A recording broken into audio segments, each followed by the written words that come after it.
പ്രിയമുള്ളവരെ, വൺസ് കോച്ചിങ്ങിൻ്റെ മറ്റൊരു സെഷനിലേക്ക് സ്വാഗതം. നമ്മൾ 2022 ഡിസംബർ മാസം നടത്തിയ KTU എക്സാമിനേഷൻ്റെ ക്വസ്റ്റ്യൻ പേപ്പറാണ് ഡിസ്കസ് ചെയ്തുകൊണ്ടിരിക്കുന്നത്. സോ മെറ്റലർജി ആൻഡ് മെറ്റീരിയൽ സയൻസിൻ്റെ ആദ്യത്തെ 2 മൊഡ്യൂളിൽ നിന്നുള്ള ക്വസ്റ്റ്യൻസ് നമ്മൾ ഓൾറെഡി ഡിസ്കസ് ചെയ്ത് കഴിഞ്ഞു. ദെൻ തേർഡ് മൊഡ്യൂളിലെ ക്വസ്റ്റ്യൻസാണ് നമുക്ക് നോക്കാൻ പോവുക. സോ തേർഡ് മൊഡ്യൂളിൻ്റെ നമ്മൾ ഈ പറയുന്ന സിലബസ് എടുത്ത് നോക്കിക്കഴിഞ്ഞാൽ 2022 ഡിസംബർ മാസം ചോദിച്ചിരിക്കുന്ന ക്വസ്റ്റ്യൻ പേപ്പറിൽ സിലബസിൻ്റെ ഏതൊക്കെ പാർട്ടിൽ നിന്നാണ് ചോദിക്കുന്നത് നോക്കാം. ഒന്ന് നമുക്ക് ചോദിച്ചിരിക്കുന്നത് ലിവർ റൂൾ, അതിൻ്റെ ഒരു 3 മാർക്കിൻ്റെ ക്വസ്റ്റ്യൻ ഉണ്ട്, lever rule. Then iron carbon equilibrium ഡയഗ്രമായി ബന്ധപ്പെട്ടൊരു ക്വസ്റ്റ്യൻ ചോദിച്ചിട്ടുണ്ട്. അതുപോലെ തന്നെ continuous cooling curve, okay, continuous cooling transformation diagram, അതുമായി ബന്ധപ്പെട്ട ക്വസ്റ്റ്യൻ ചോദിച്ചിട്ടുണ്ട്. അതുപോലെ തന്നെ സർഫസ് ഹാർഡനിങ് മെത്തേഡ്സ് അതുമായി ബന്ധപ്പെട്ട ഒരു എസ്സേ ക്വസ്റ്റ്യൻ ചോദിച്ചിട്ടുണ്ട്.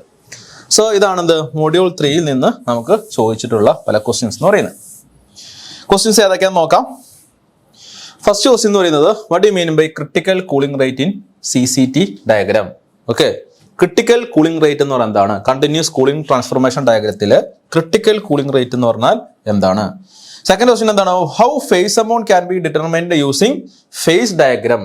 ഫേസ് ഡയഗ്രാം ഉപയോഗിച്ചിട്ട് നമുക്ക് എങ്ങനെ ഫേസ് എമൗണ്ടുകൾ കാൽക്കുലേറ്റ് ചെയ്യാൻ പറ്റും എന്നുള്ളതാണ് സെക്കൻഡ് ക്വസ്റ്റ്യൻ. സോ നമുക്ക് നോക്കാം എങ്ങനെയാണ് ആൻസർ ചെയ്യാന്നുള്ളത്. സോ ഇതാണെന്ത് കണ്ടിന്യൂസ് കൂളിംഗ് ട്രാൻസ്ഫോർമേഷൻ ഡയഗ്രാം അല്ലെ, അല്ലെങ്കിൽ CCT ഡയഗ്രാം. ഓക്കെ, ഇതിന്റെ X ആക്സിൽ എന്തായിരിക്കും? ടെമ്പറേച്ചർ ആയിരിക്കും. Y ആക്സിൽ എന്തായിരിക്കും? ടെമ്പറേച്ചർ ആയിരിക്കും. X ആക്സിൽ എന്തായിരിക്കും? ടൈം ആയിരിക്കും. സോ ഇതിന്റെ പ്രത്യേകത എന്താ?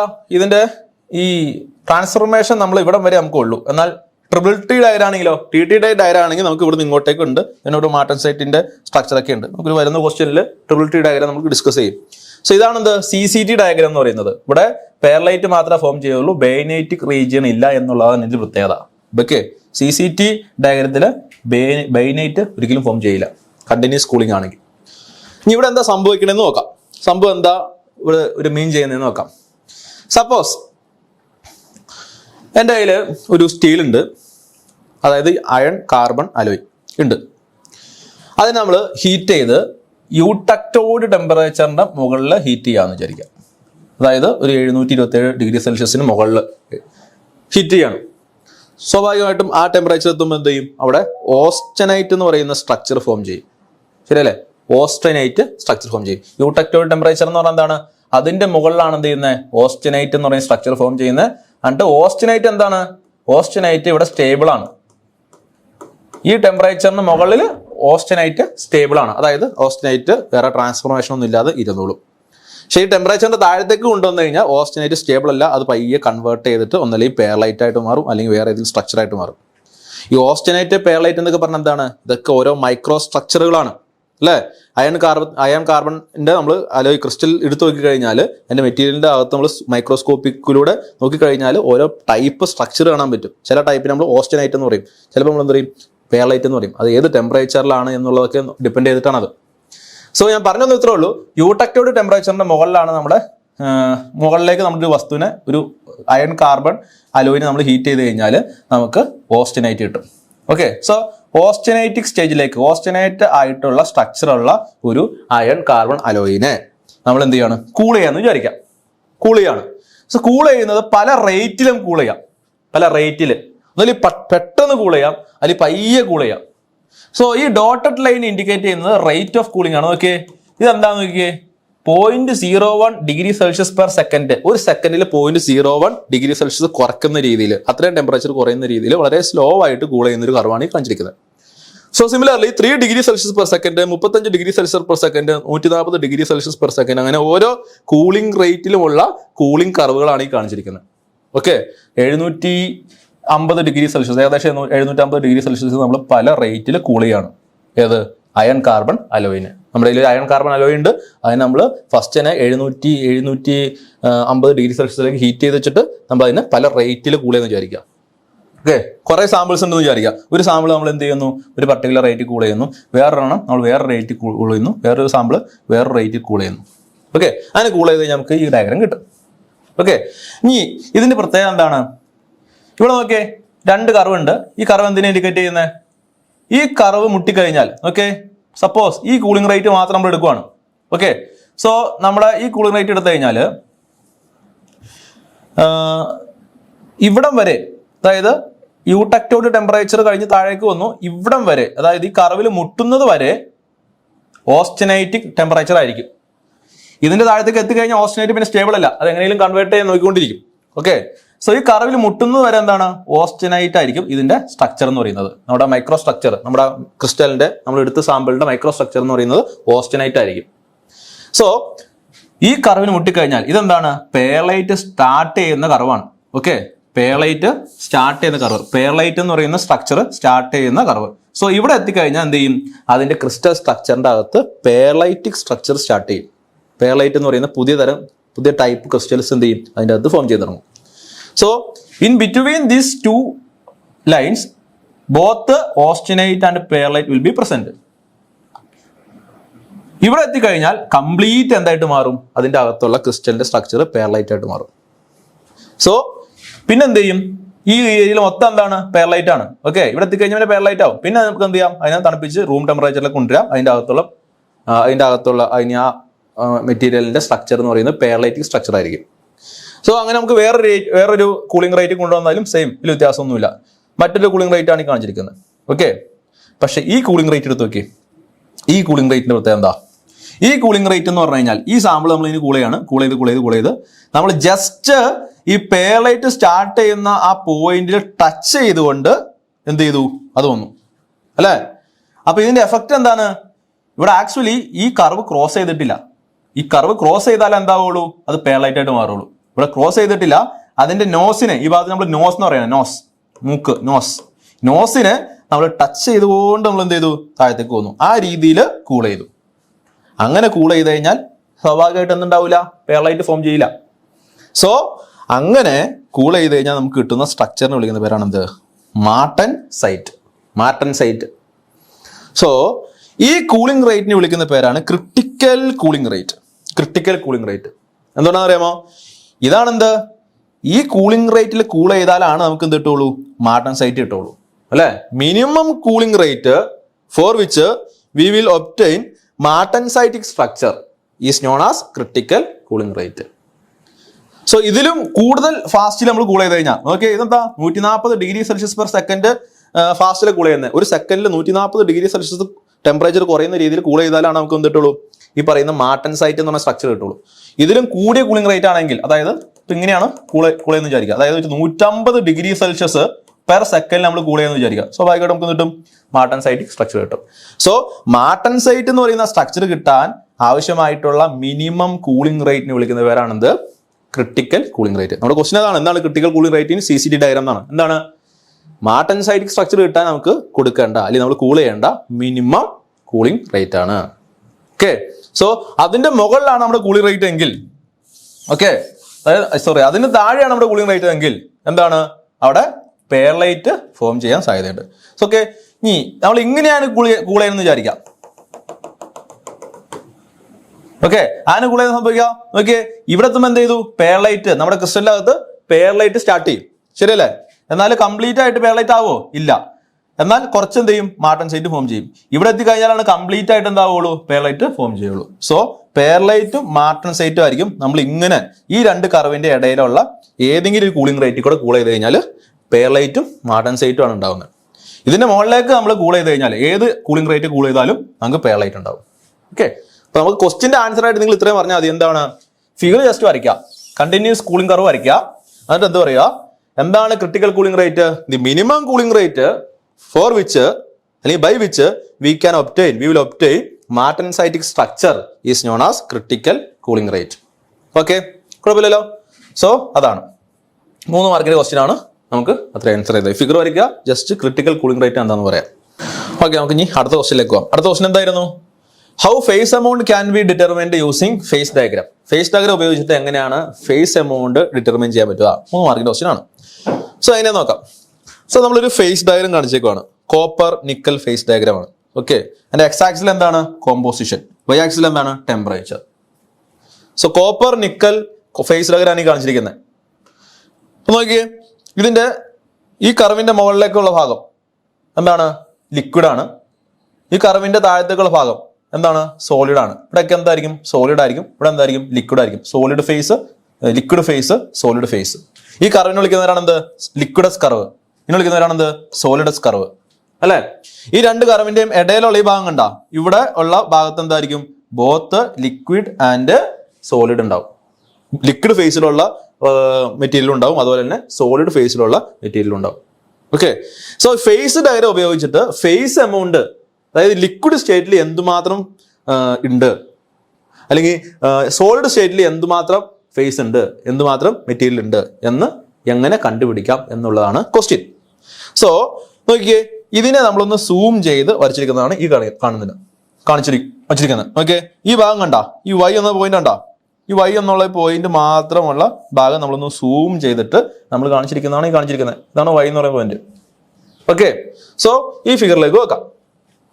ഇവിടെ നോക്കിയേ, ഈ വൈ എന്ന പോയിന്റിലുള്ള ആ ഫേസ് കോമ്പോസിഷൻ നമുക്ക് കണ്ടെത്തണം എന്ന് വിചാരിക്കാം. കോപ്പർ നിക്കലിന്റെ വൈ എന്ന ഫേസിലുള്ള ഫേസ് എമൗണ്ട് കണ്ടുപിടിക്കണം. അതായത് എന്തുമാത്രം എമൗണ്ട് ലിക്വിഡ് ഫേസിലുണ്ട്, എന്തുമാത്രം എമൗണ്ട് നമ്മുടെ സോളിഡ് ഫേസിലുണ്ടെന്ന് എങ്ങനെ കണ്ടുപിടിക്കാൻ പറ്റും? അതിനുവേണ്ടി നമ്മൾ ഉപയോഗിക്കുന്ന റൂൾ ആണെന്ത്? Lever rule. Lever rule. Phase amount കണ്ടുപിടിക്കാൻ വേണ്ടി ഉപയോഗിക്കുന്ന റൂളാണ് ലിവർ റൂൾ.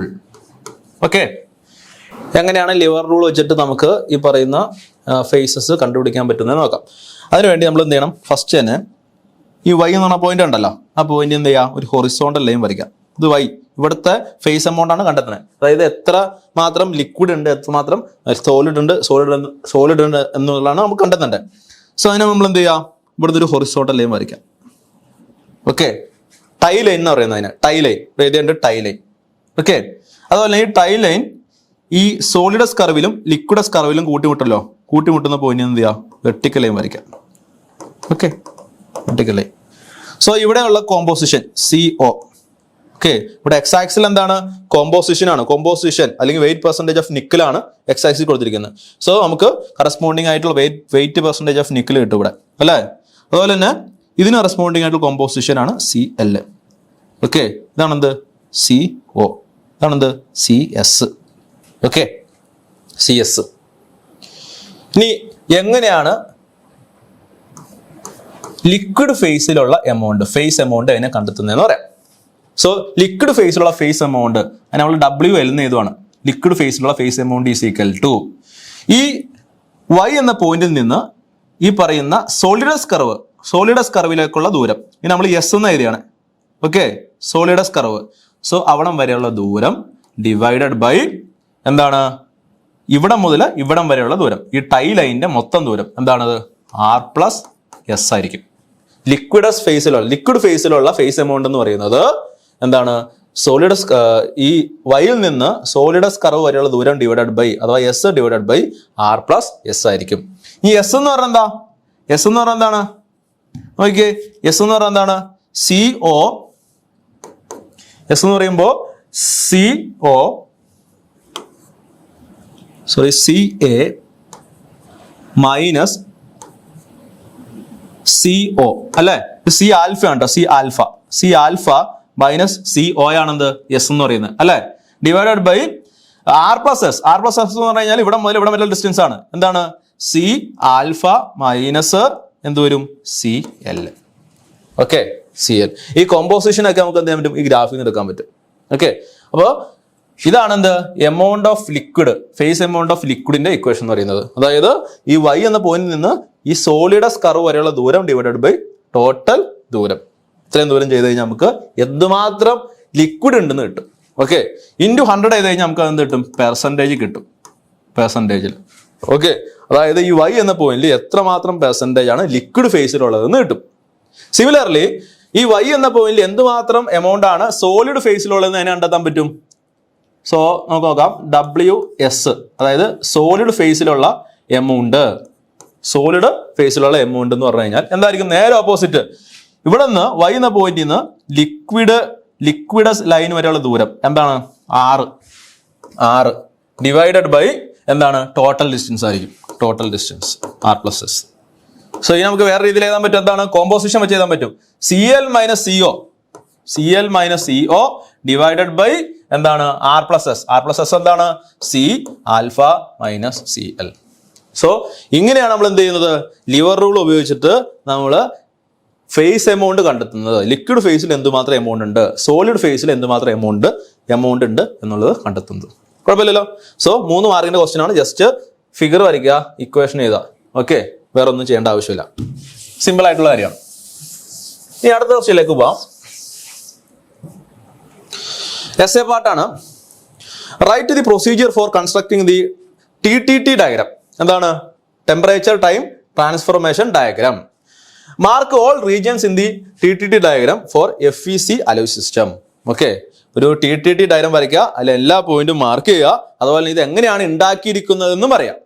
ഓക്കെ, എങ്ങനെയാന്ന് നോക്കാം. 10 മാർക്കിന്റെ ക്വസ്റ്റ്യൻ ആണ്. ഇപ്പൊ 10 മാർക്കിനുള്ള രീതിയിൽ നമുക്ക് എക്സ്പ്ലെയിൻ ചെയ്യാൻ പറ്റണം.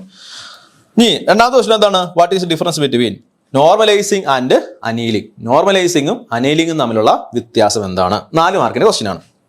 ഫസ്റ്റ് ക്വസ്റ്റ്യനിലേക്ക് പോവാം. TTT ഡയഗ്രാം വെരി ഇമ്പോർട്ടൻ്റ് ആണ്. ഈ ചാപ്റ്ററിലെ ഏറ്റവും ഇമ്പോർട്ടൻ്റ് ആയിട്ടുള്ള ഒരു സാധനമാണ് എന്ത്? TTT diagram. Okay, very important. TTT diagram ഇതിരിക്കുന്ന സാധനമാണ് TTT ഡയഗ്രാം എന്ന് പറയുന്നത്. ഇനി ഇവിടെ എന്തൊക്കെയാന്ന് നോക്കിയേ. ഇതിന്റെ എക്സ് ആക്സിൽ എന്താണ്? ടൈമാണ്. വൈ ആക്സിൽ എന്താണ്? ടെമ്പറേച്ചർ ആണ്. X axis time, Y axis temperature. നമ്മൾ എന്താ ഇവിടെ ചെയ്യണമെന്ന് നോക്കാം. അതിന് മുമ്പ് ഇതിന്റെ ഓരോ റീജിയൻസ് ഏതൊക്കെയാന്ന് നോക്കാം. സോ ഈ ലൈൻ വിളിക്കുന്നവരാണ് എന്ത്? യൂട്ടക്ടോയിഡ് ടെമ്പറേച്ചർ. യൂട്ടക്ടോയിഡ് ടെമ്പറേച്ചർ, അതായത് ആ ടെമ്പറേച്ചറിന്റെ മുകളിലാണ് ഓസ്റ്റനൈറ്റ് എന്ന് പറയുന്ന സ്ട്രക്ചർ സ്റ്റേബിൾ ആയിട്ട് ഇരിക്കുള്ളൂ. ഓക്കെ, യൂട്ടക്ടോയിഡ് ടെമ്പറേച്ചറിന്റെ മുകളിൽ ഓസ്റ്റനൈറ്റ് എന്തായിരിക്കും? സ്റ്റേബിൾ ആയിരിക്കും. ഓക്കെ, സോ ഇവിടെ നമ്മൾ ഓസ്റ്റനൈറ്റ് ആണ്, ഓസ്റ്റനൈറ്റിക് സ്ട്രക്ചർ ആയിട്ടിരിക്കുന്നുണ്ടാവുക. ഇനി ഇവിടെയും ഓസ്റ്റനൈറ്റ് ആണ്, പക്ഷെ ഓസ്റ്റനൈറ്റ് സ്റ്റേബിൾ അല്ല. കുറച്ചു നേരം കഴിഞ്ഞ് എന്താവും? ഒന്നല്ലെങ്കിൽ വേറെ ഏതെങ്കിലും ഒരു സ്ട്രക്ചറിലേക്ക് ഇത് മാറും. ഓക്കെ, എന്താ നമുക്ക് ചെയ്യുമ്പോൾ മനസ്സിലാവും, കുറച്ച് കഴിയുമ്പോൾ മനസ്സിലാവും. ഇനി ഈ ഏരിയ എന്താണ്? പെയർലൈറ്റ് ആണ്. ഈ ഏരിയയിലുള്ള സ്ട്രക്ചർ പെയർലൈറ്റ് ആണ്. ഇവിടെ എന്താണ്? ബയനൈറ്റ് ആണ്. ബയനൈറ്റ്. ഓക്കെ, ഇതെന്താന്ന് നോക്കിയേ? മാർട്ടൻസൈറ്റ്. ഇത് MS ആണ് കേട്ടോ. മാർട്ടൻസൈറ്റ് സ്റ്റാർട്ട് ചെയ്യുന്നു. ഇത് M50.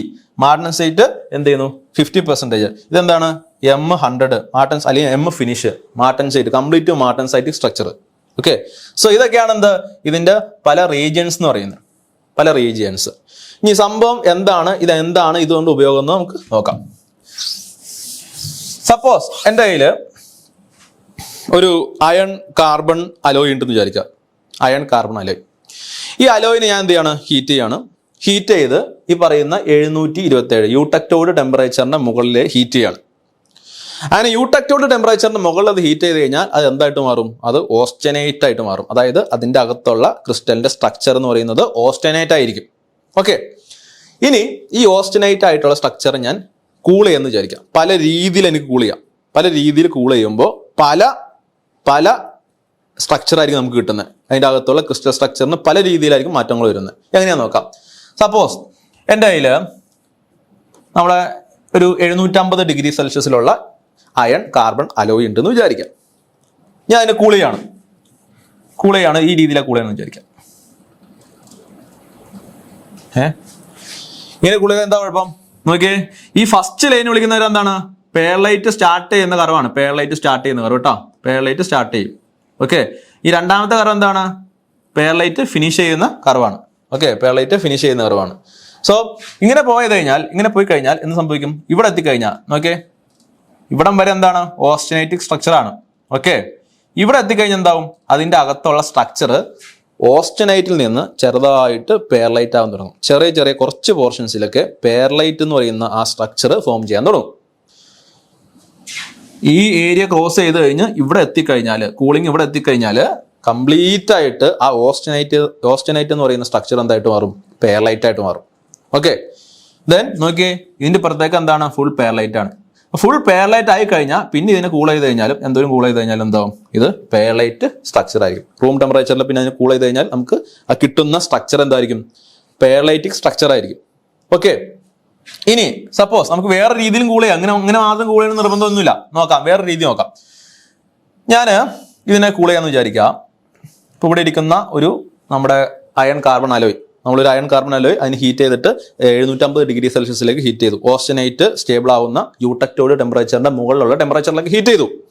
ഹീറ്റ് ചെയ്തു എന്നിട്ട് കൂൾ ചെയ്യാന്ന് വെച്ച് കഴിഞ്ഞാൽ ഇച്ചിരി കൂടി ഹയർ റേറ്റിലാണ് കൂൾ ചെയ്യുന്നത്. ഓക്കെ, ഒരു സെക്കൻഡിൽ ഒരു 200 ഡിഗ്രി സെൽഷ്യസ് ഒക്കെ എന്നുള്ള രീതിയിൽ ഹയർ റേറ്റിൽ നമ്മൾ കൂൾ ചെയ്യാണ്. സോ ഞാൻ അങ്ങനെ ഒരു സപ്പോസ് ഒരു 500 ഡിഗ്രി സെൽഷ്യസ് ഒരു കൂൾ ചെയ്തെന്ന് വിചാരിക്കാം. അങ്ങനെ കൂൾ ചെയ്ത് ഇവിടെ വരെ കൂൾ ചെയ്തോളൂ, വേണ്ട ഒരു 450 ഡിഗ്രി സെൽഷ്യസ് വരെയാണ് ഞാൻ കൂൾ ചെയ്തതെന്ന് വിചാരിക്കാം. അത്രയും കൂൾ ചെയ്തു, അതായത് 750 ഡിഗ്രി സെൽഷ്യസിൽ നിന്ന് നല്ല റേറ്റിൽ 450 ഡിഗ്രി സെൽഷ്യസ് വരെ എന്ത് ചെയ്തു, കൂൾ ചെയ്തു.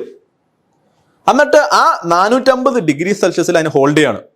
അതായത് പിന്നെ കുറച്ച് സമയത്തേക്ക് ടെമ്പറേച്ചർ താഴ്ത്താൻ അനുവദിക്കുന്നില്ല, 450 ഡിഗ്രി സെൽഷ്യസിൽ തന്നെ ഞാൻ അതിനെ മെയിൻറ്റെയിൻ ചെയ്ത് വെക്കുകയാണ്.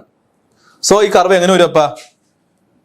കർവ് എങ്ങനെ വരും? സമയം ഇങ്ങനെ കൂടിക്കൊണ്ടിരിക്കുകയാണ്, പക്ഷേ ടെമ്പറേച്ചർ മാറുന്നില്ല. അപ്പോൾ കർവ് ഇങ്ങനെ ക്രോസ് ചെയ്യും. ഓക്കെ, ഇവിടുന്ന് ഇങ്ങനെ ക്രോസ് ചെയ്തിട്ട് ഇവിടെ എത്തും. ഓക്കെ, ഈ ഭാഗത്തുള്ള സ്ട്രക്ചറിനെ വിളിക്കുന്ന പേരെന്താണ്? ബൈനൈറ്റ് സ്ട്രക്ചറാണ്. ബൈനൈറ്റ് എന്ന് പറഞ്ഞാൽ ഈ പെയർലൈറ്റ് തന്നെയാണ്. പെയർലൈറ്റിന്റെ ഇച്ചിരി കൂടി ഫൈൻ ആയിട്ടുള്ള ഒരു ഫോമാണ് ബൈനൈറ്റ് എന്ന് പറയുന്നത്. നമ്മൾ ബൈനൈറ്റ് വേറെ പേരിട്ട് വിളിക്കുന്നുള്ളൂ. സോ അതിന്റെ അകത്തുള്ള സ്ട്രക്ചർ ബൈനൈറ്റ് ആയിട്ട് മാറും അല്ലേ, ബൈനൈറ്റ്. ഇനി ഇതിനെ ബൈനൈറ്റ് ആയി കഴിഞ്ഞു, ഈ റീജിയൻ ക്രോസ് ചെയ്തു വിചാരിക്കാം. ഈ രണ്ട് കർവും ക്രോസ് ചെയ്ത് കഴിഞ്ഞാൽ കംപ്ലീറ്റ് ആയിട്ട് എന്തായി, അതിന്റെ അകത്തുള്ള സ്ട്രക്ചർ ബൈനൈറ്റ് ആയി. ഇനി അതിനെ നമുക്ക് കൂൾ ചെയ്ത് കഴിഞ്ഞാൽ റൂം ടെമ്പറേച്ചറിലേക്ക് കൂൾ ചെയ്ത് കഴിഞ്ഞാൽ അതിന്റെ അകത്തുള്ള സ്ട്രക്ചർ എന്തായിരിക്കും? ബൈനൈറ്റ് ആയിരിക്കും. ഓക്കെ, ബൈനൈറ്റിക് സ്ട്രക്ചർ ആയിരിക്കും. സപ്പോസ് ഇനി വേറെ രീതിയിൽ നമുക്ക് കൂൾ ചെയ്യാം. ഇങ്ങനെ തന്നെ കൂൾ ചെയ്യാൻ നിർബന്ധമില്ല. സപ്പോസ് നമ്മൾ ഈ പറയുന്ന 750 ഡിഗ്രി സെൽഷ്യസിൽ നിന്ന് നമ്മൾ ഒറ്റ കൂളിംഗ് ചെയ്യാണ്, നേരെ താഴത്തെ കൂൾ ചെയ്യാണ്. ഓക്കെ, അതായത് ഇതെത്ര, ഒരു 250 ഡിഗ്രി സെൽഷ്യസ്. മാർട്ടൻസൈറ്റ് സ്റ്റാർട്ട് ചെയ്യുന്നത് ഏകദേശം 250 ഡിഗ്രി സെൽഷ്യസിൽ വെച്ചാണ്. സോ നമ്മൾ നേരെ കൂൾ ചെയ്തു, അതായത് ഈ നോസിൽ മുട്ടാതെ അതിനേക്കാളും വലിയ റേറ്റ് കൂൾ ചെയ്തു. കൂൾ ചെയ്ത് സംഭവിക്കും, നമുക്ക് കിട്ടുന്ന സ്ട്രക്ചറിനെ വിളിക്കുന്ന പേരാണ് എന്ത് മാർട്ടൻസൈറ്റിക് സ്ട്രക്ചർ. അതായത് 250 ഒക്കെ ആയി കഴിഞ്ഞാൽ, 230 ഒക്കെ ആയി കഴിഞ്ഞാൽ ആ ഓസ്റ്റനൈറ്റ് ഇവിടെ വരെ എന്താണ്, ഇവിടെ വരെ ഓസ്റ്റനൈറ്റാ. ഓസ്റ്റനൈറ്റിന്റെ അകത്ത്, ഓസ്റ്റനൈറ്റിക് സ്ട്രക്ചറിന്റെ അകത്ത് ചില പോർഷൻസിൽ മാത്രം എന്ത് ചെയ്യും, നമ്മൾ ഈ പറയുന്ന മാർട്ടൻസൈറ്റ് സ്റ്റാർട്ട് ചെയ്യാൻ തുടങ്ങും. സോ മാർട്ടൻസൈറ്റ് സ്റ്റാർട്ട് ചെയ്യും. അങ്ങനെ നമ്മൾ ഈ ടെമ്പറേച്ചറിൽ എത്തിക്കഴിഞ്ഞാൽ എന്ത് ചെയ്യും, കംപ്ലീറ്റ് ആയിട്ട് അതിൻ്റെ അകത്ത് എന്താവും, നമ്മുടെ ക്രിസ്റ്റൽ സ്ട്രക്ചർ മൊത്തം മാർട്ടൻസൈറ്റ് എന്ന് പറയുന്ന സ്ട്രക്ചറായിട്ട് മാറും. ഓക്കെ, സോ നമുക്ക് ട്രിപ്പിൾ ടി ഡയഗ്രാം വെച്ചിട്ട് അതിന്റെ ഉപയോഗം എന്താണ്? ഒരു പർട്ടിക്കുലർ കൂളിംഗ് റേറ്റ് കൊടുത്തു കഴിഞ്ഞാൽ ഏത് സ്ട്രക്ചറാണ് ഫോം ചെയ്യുന്നത് അല്ലെ, ഏത് സ്ട്രക്ചറാണ് അതിൻ്റെ അകത്ത് ഉണ്ടാകുന്നത് എന്ന് കണ്ടുപിടിക്കാൻ പറ്റുന്ന ഒരു ഡയഗ്രാമാണ് ട്രിപ്പിൾ ടി ഡയഗ്രാം. സോ നമ്മുടെ എക്സാമിന് തന്നെ ചോദിച്ചാണ് ഈ ട്രിപ്പിൾ ടി ഡയഗ്രാം അഥവാ TTT ഡയഗ്രാം വരയ്ക്കുക, അതിന്റെ ഓരോ പാർട്സ് എക്സ്പ്ലെയിൻ ചെയ്യാൻ പറഞ്ഞേക്കുവാണ്. ഓക്കെ, അപ്പൊ എന്തൊക്കെയാണ്? ഓസ്റ്റനൈറ്റ്, പെയർലൈറ്റ്, ബൈനൈറ്റ്, ഓസ്റ്റനൈറ്റ്, മാർട്ടൻസൈറ്റ്, ഇതൊക്കെയാണ് ഓരോ റീജിയൻസ് എന്ന് പറയുന്നത്. ഓക്കെ, ഓരോ കൂളിംഗ് റേറ്റിൽ നമ്മൾ ഹോൾഡ് ചെയ്ത് വെച്ച് കഴിഞ്ഞാൽ അല്ലെങ്കിൽ കൂൾ ചെയ്ത് കഴിഞ്ഞാൽ നമുക്ക് ഏതൊക്കെ സ്ട്രക്ചർ കിട്ടുമെന്ന് ഞാൻ പറഞ്ഞു. ഓക്കെ, ഇനി എങ്ങനെയാണ് ഈ ട്രിപ്പിൾ ടി ഡയഗ്രാം ഉണ്ടാക്കുന്നത്, അതും ക്വസ്റ്റ്യനിലുണ്ട്. എങ്ങനെയാണ് ഇത് കൺസ്ട്രക്ട് ചെയ്യുന്നത് എന്നുള്ളതും ക്വസ്റ്റ്യൻ ഉണ്ട്. നോക്കാം എങ്ങനെ നമുക്ക് ട്രിപ്പിൾ ടി ഡയഗ്രാം കൺസ്ട്രക്ട് ചെയ്യാൻ പറ്റും. സോ അതിനുവേണ്ടി സപ്പോസ് എൻ്റെ കയ്യിൽ കുറേ അയൺ കാർബൺ അലോയുടെ കുറേ സാമ്പിൾസ് ഉണ്ടെന്ന് വിചാരിക്കുക. ചെറിയ സാമ്പിൾസ്, ഒരു 10-30 സാമ്പിൾസ് അയൺ കാർബൺ അലോയുടെ സാമ്പിൾസ് ഉണ്ടെന്ന് വിചാരിക്കുക. എല്ലാ സാമ്പിളിനെ ഞാൻ എന്ത് ചെയ്യാണ്, എല്ലാ സാമ്പിളിനെ ഞാൻ ഈ പറയുന്ന ഓസ്റ്റനൈറ്റ് സ്റ്റേബിൾ ആവുന്ന ടെമ്പറേച്ചർ അഥവാ യൂട്ടക്റ്റോഡ് ടെമ്പറേച്ചറിന്റെ മുകളിലുള്ള ടെമ്പറേച്ചറിലേക്ക് എന്ത് ചെയ്യാണ്, ഹീറ്റ് ചെയ്യാണ്. ഓക്കെ, അപ്പോൾ ഓസ്റ്റനൈറ്റ് സ്റ്റേബിൾ ആവുന്ന ടെമ്പറേച്ചറിലേക്ക് എല്ലാത്തിനെയും ഹീറ്റ് ചെയ്ത് വെച്ചു. ഹീറ്റ് ചെയ്ത് വെച്ചു. എന്നിട്ട് എന്ത് ചെയ്യാണ്, ഞാൻ ഇതിനെല്ലാത്തിനും എന്ത് ചെയ്യാണ്, കൂൾ ചെയ്യാണ്. എല്ലാത്തിനെയും കൂൾ ചെയ്യാണ്. ഏതാണ്, ഒരു പർട്ടിക്കുലർ ടെമ്പറേച്ചർ, സപ്പോസ് ഒരു 650 ഡിഗ്രി സെൽഷ്യസ്, 650 ഡിഗ്രി സെൽഷ്യസ് ഈ ടെമ്പറേച്ചറിലേക്ക് എല്ലാ സാമ്പിൾസിനെയും ഞാൻ കൂൾ ചെയ്യണം. ഓക്കെ, എല്ലാ സാമ്പിൾസിനെയും ഞാൻ കൂൾ ചെയ്യുന്നു. സപ്പോസ് ഫസ്റ്റ് സാമ്പിള് ഞാൻ അതിനെ കൂൾ ചെയ്യാണ്, ഒരു പർട്ടിക്കുലർ കൂളിംഗ് റേറ്റിൽ കൂൾ ചെയ്തു. ഓക്കെ, എന്നിട്ട് ഈ ഫസ്റ്റ് സാമ്പിളിനെ ഞാൻ ഒരു പർട്ടിക്കുലർ ടൈമിൽ അവിടെ ഹോൾഡ് ചെയ്ത് വെക്കുക, 650 ഡിഗ്രി സെൽഷ്യസ്. സപ്പോസ് ഒന്നാമത്തെ സാമ്പിൾ ഞാൻ ഒരു 1 സെക്കൻഡ് സമയത്തേക്ക് ഈ പറയുന്ന 650 ഡിഗ്രി സെൽഷ്യസിൽ ഹോൾഡ് ചെയ്ത് വെക്കുന്നു. ഹോൾഡ് ചെയ്ത് വെച്ചിട്ട് പിന്നെ ഞാൻ എന്ത് ചെയ്യുന്നു, പിന്നെ അതിനെ നമ്മുടെ നോർമൽ ടെമ്പറേച്ചറിലേക്ക് ഇതിനെ കൂൾ ചെയ്യുന്നു. അതിന്റെ ക്രിസ്റ്റൽ സ്ട്രക്ചർ മെഷർ ചെയ്ത് വെക്കുന്നു, അല്ലെങ്കിൽ നമ്മൾ ഒബ്സർവ് ചെയ്ത് വെക്കുന്നു. ഓക്കെ, അപ്പോൾ 1 സെക്കൻഡ് കഴിഞ്ഞിട്ട് നമ്മൾ 650 ഡിഗ്രി സെൽഷ്യസ് എത്തിച്ചു, 1 സെക്കൻഡ് ഹോൾഡ് ചെയ്തു, അതിന്റെ ക്രിസ്റ്റൽ സ്ട്രക്ചർ ഞാൻ നോക്കിയപ്പോൾ എനിക്ക് എന്ത് കാണാൻ പറ്റുന്നുണ്ട്, ഇവിടെ പ്രത്യേകിച്ച് മാറ്റമൊന്നുമില്ല. അതായത് സപ്പോസ് 1 സെക്കൻഡാണ് ഹോൾഡ് ചെയ്തെന്ന് വിചാരിക്കുക. അപ്പോൾ ഇവിടെ നിന്ന് കുറച്ചുകൂടി നീങ്ങും. എന്നിട്ട് എന്ത് ചെയ്തു, നമ്മൾ എന്ത് ചെയ്തു, റൂം ടെമ്പറേച്ചറിലേക്ക് നമ്മൾ എന്ത് ചെയ്യാണ്, കൂൾ ചെയ്യാണ്. അപ്പോൾ അതിന്റെ ക്രിസ്റ്റൽ സ്ട്രക്ചർ നോക്കുമ്പോൾ നമുക്കിവിടെ മാർട്ടൻസൈറ്റ് ആയിട്ട് കാണാൻ പറ്റുക അല്ലേ, മാർട്ടൻസൈറ്റ് ആയിരിക്കും ഉണ്ടാവുക. ശരിയല്ലേ? കാരണം എന്താണ്, ഇവിടെ 1 സെക്കൻഡ് ആയിട്ടുള്ളൂ. അപ്പോൾ ഒരുപാട് അങ്ങോട്ട് മുമ്പോട്ട് പോയിട്ടില്ല. നമ്മുടെ റൂം ടെമ്പറേച്ചറിലേക്ക് കൂൾ ചെയ്ത് നമുക്ക് മാർട്ടൻസൈറ്റ് സ്ട്രക്ചർ കിട്ടും. ഓക്കെ, ദെൻ അടുത്ത സാമ്പിൾ ഞാൻ പറഞ്ഞു കുറേ സാമ്പിൾസ് ഉണ്ട്. അടുത്ത സാമ്പിൾ ഈ 750 ഡിഗ്രി സെൽഷ്യസിൽ നിന്ന് നമ്മൾ വീണ്ടും കൂൾ ചെയ്യുന്നു. എന്താ വരും 650 കൂൾ ചെയ്യുന്നു. അതിന് കുറച്ച് നേരം കൂടി ഒരു 3 സെക്കൻഡ് 4 സെക്കൻഡ് ഹോൾഡ് ചെയ്യുന്നു. അത് 650 ഡിഗ്രി സെൽഷ്യസിൽ എന്നിട്ട് കൂൾ ചെയ്യുന്നു. അതിന്റെ സ്ട്രക്ചർ നോക്കുന്നു. മാർട്ടൻസൈറ്റ് ആണ്.